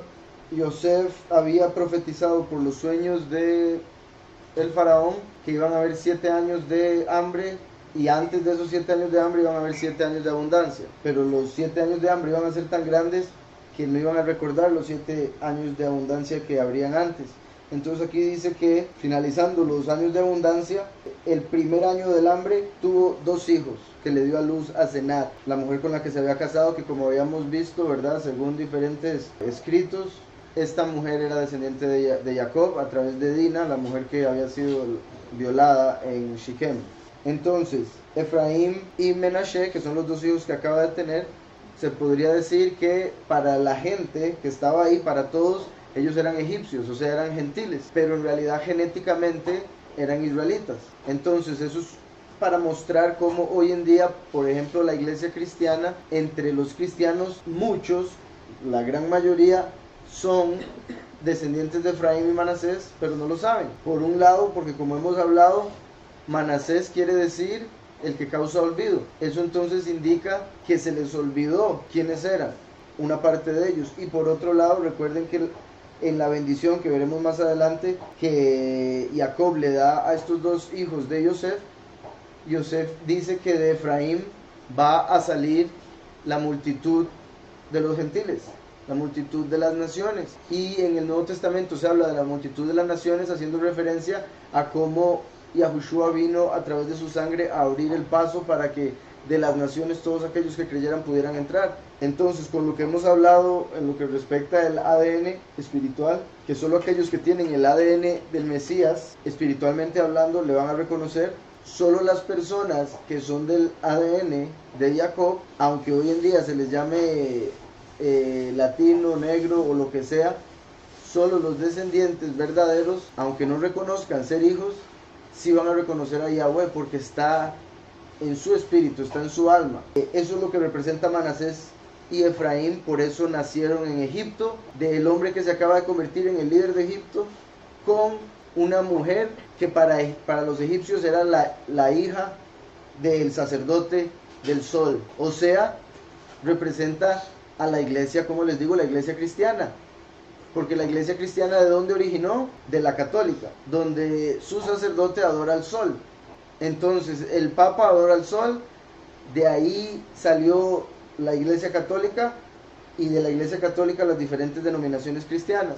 Entonces aquí vemos que Asenat era la hijastra, porque en realidad no era hija directa, la hijastra del sacerdote del sol, igual que la iglesia cristiana es como una hijastra de la iglesia católica o del papa en ese caso, y de los cristianos, en este caso Asenat, es que salen todos los gentiles, o que creen, ¿verdad? Por supuesto, los que Jacob eventualmente adopta, y por eso es que los cristianos hablan de la adopción, y bueno, no solo los cristianos, también está escrito, por supuesto, en el Nuevo Testamento.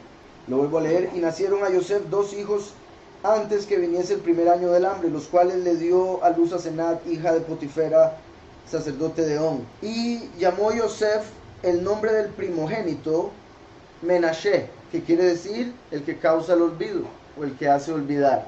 Porque dijo: Elohim me hizo olvidar todo mi trabajo y toda la casa de mi padre. Entonces, cuando él tiene a Manasés, él ya era el líder de Egipto, ya había salido de la cárcel después de 12 años y un montón de bendiciones más, tenía una esposa, etc. Entonces, al tener el hijo, él, para conmemorar la bendición en la que estaba viviendo y que había olvidado el dolor por el que había pasado siendo un esclavo y todo lo demás que yo acabo de mencionar, entonces le pone el que causa el olvido, porque él, al ser el primogénito de Yosef, fue como que lo que llegó a coronar esa gran bendición que estaba teniendo Yosef en ese momento. Como dicen, la cereza en el pastel, por eso le da ese nombre.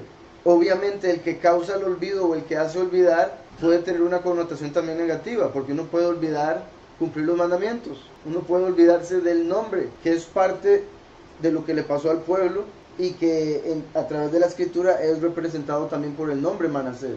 De hecho, uno de los hombres más malos de Israel se llamó Manasés, un rey super idólatra. Entonces ahí vemos cómo la connotación negativa del nombre se manifestó con ese rey. Y llamó Yosef el nombre del primogénito Menashe, porque dijo: Elohim me hizo olvidar todo mi trabajo y toda la casa de mi padre.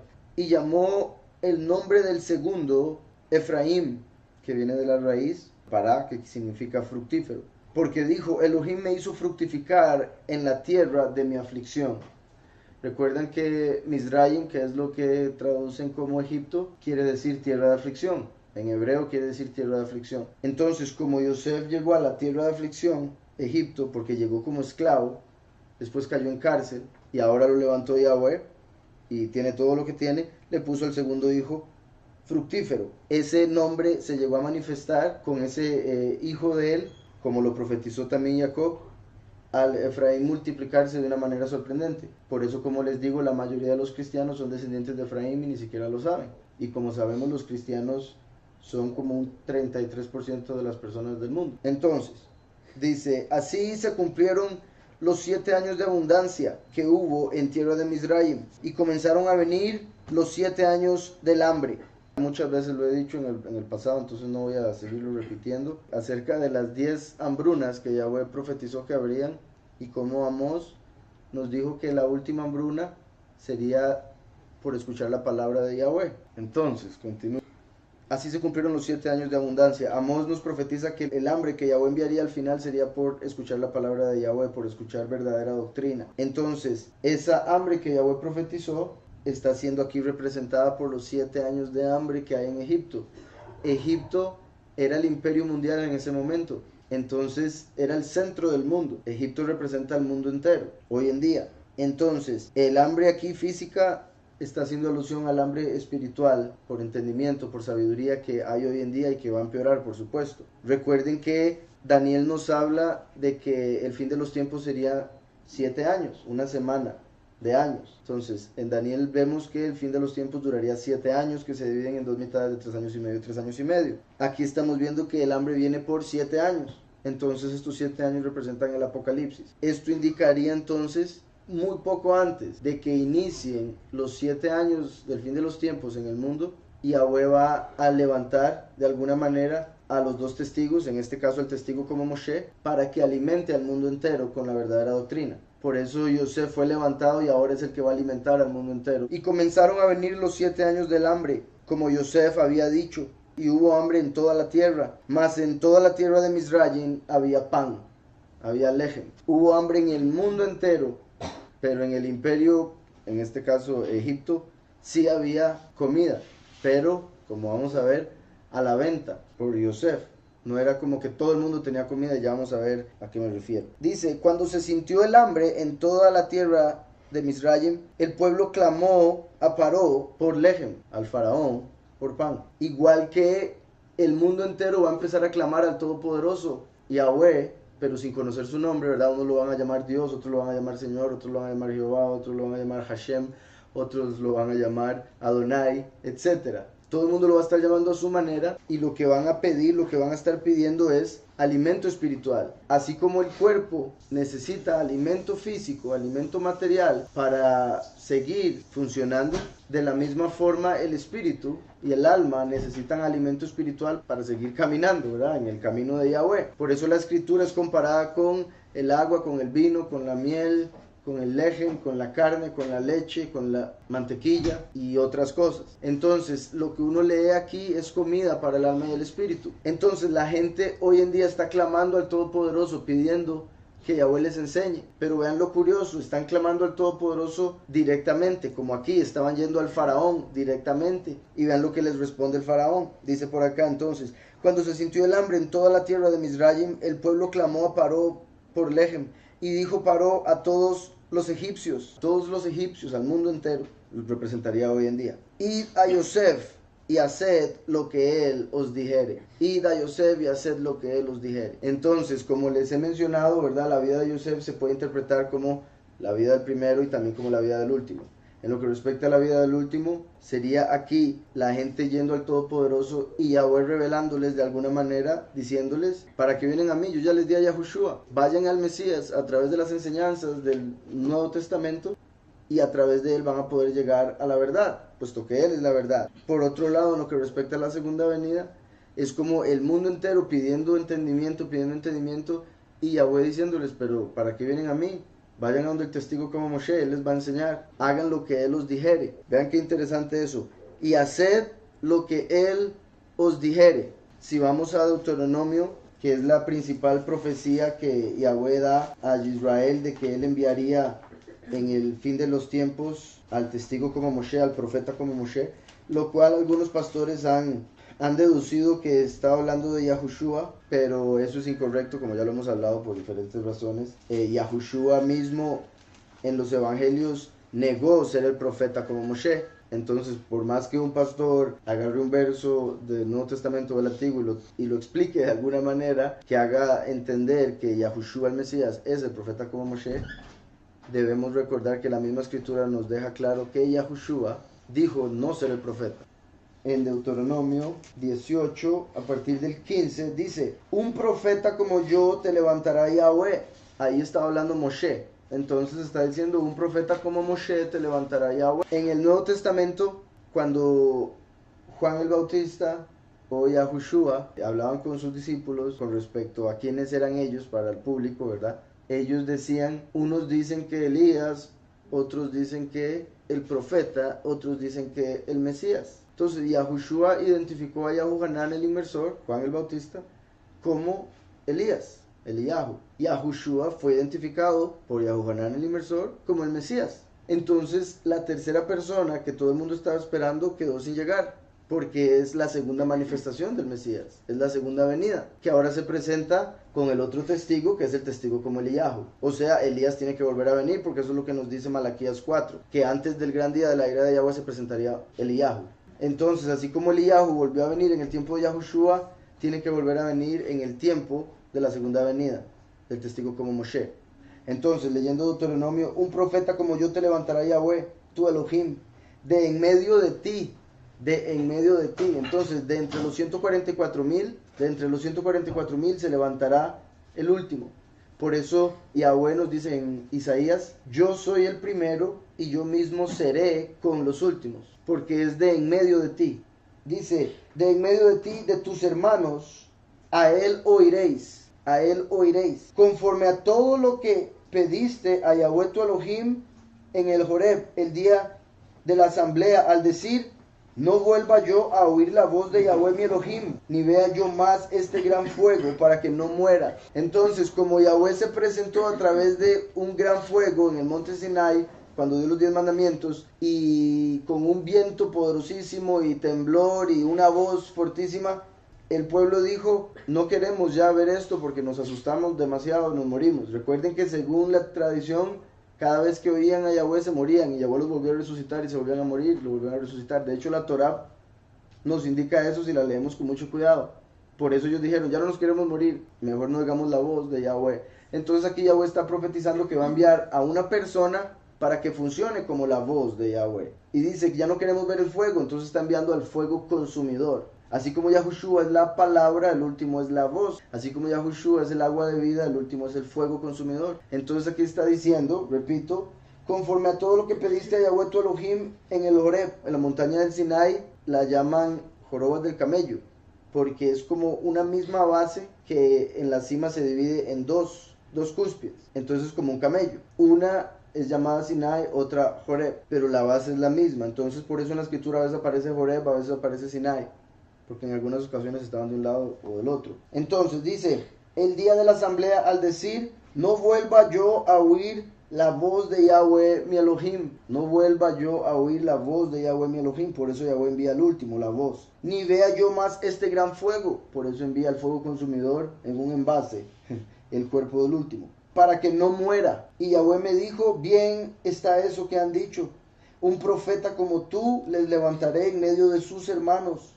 Pondré mis palabras en su boca, y él les dirá todo lo que yo les mande, y él les dirá todo lo que yo les mande. Pero a cualquiera que no oiga las palabras que él pronuncie en mi nombre, una vez más, las palabras que él pronuncie en mi nombre, lo cual indica que el último, al igual que el primero, tiene que manifestar el nombre junto con el resto de la doctrina, tiene que enseñar el nombre. Dice, yo le pediré cuenta. El que no haga caso a las palabras del último, Yahweh le pedirá cuenta. Entonces aquí Yahweh dijo, óiganlo, hay que oírlo.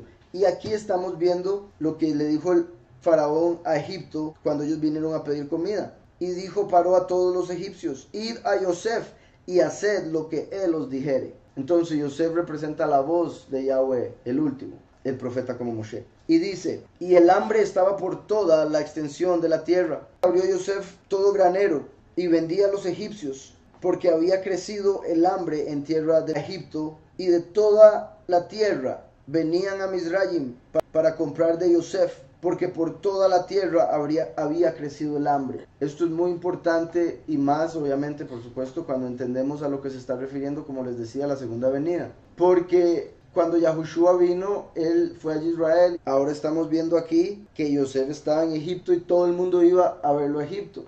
Eso indica entonces que la segunda venida sale de entre las naciones, no de Israel, porque de hecho, por ejemplo, los cristianos, por un lado, bueno, no entienden a los dos testigos como la segunda venida, completamente aparte para ellos, por un lado. Por otro lado, para ellos los dos testigos van a venir hablando hebreo, lo cual la escritura nos dice que no, que vienen hablando un idioma extraño en lo que respecta a los hebreos en ese momento. Por otro lado, los cristianos enseñan que los dos testigos van a salir de Israel y solo van a estar en Israel, mientras que la escritura por todos lados nos da ejemplos de que los dos testigos estarían fuera de. Entonces aquí vemos que todas las personas de todo el mundo iban a Yosef en Egipto para que él les diera comida. Eso representa que todo el mundo eventualmente va a tener que de alguna manera ir a donde esté el último para recibir enseñanza. Como hemos hablado, una de las cosas que facilita eso hoy en día es la internet, ¿verdad? Desde cualquier parte del mundo uno se puede conectar, como por ejemplo, ya lo hemos dicho muchas veces, a través de YouTube Live. Bendito sea el Padre, se puede ver la enseñanza por cualquier parte del mundo. Entonces, dice, y el hambre estaba por toda la extensión de la tierra. Entonces abrió Yosef todo granero donde había y vendió a los egipcios, porque había crecido el hambre en tierra de Mizraim. Y de toda la tierra venían a Mizraim para comprar de Yosef, porque por toda la tierra había crecido el hambre.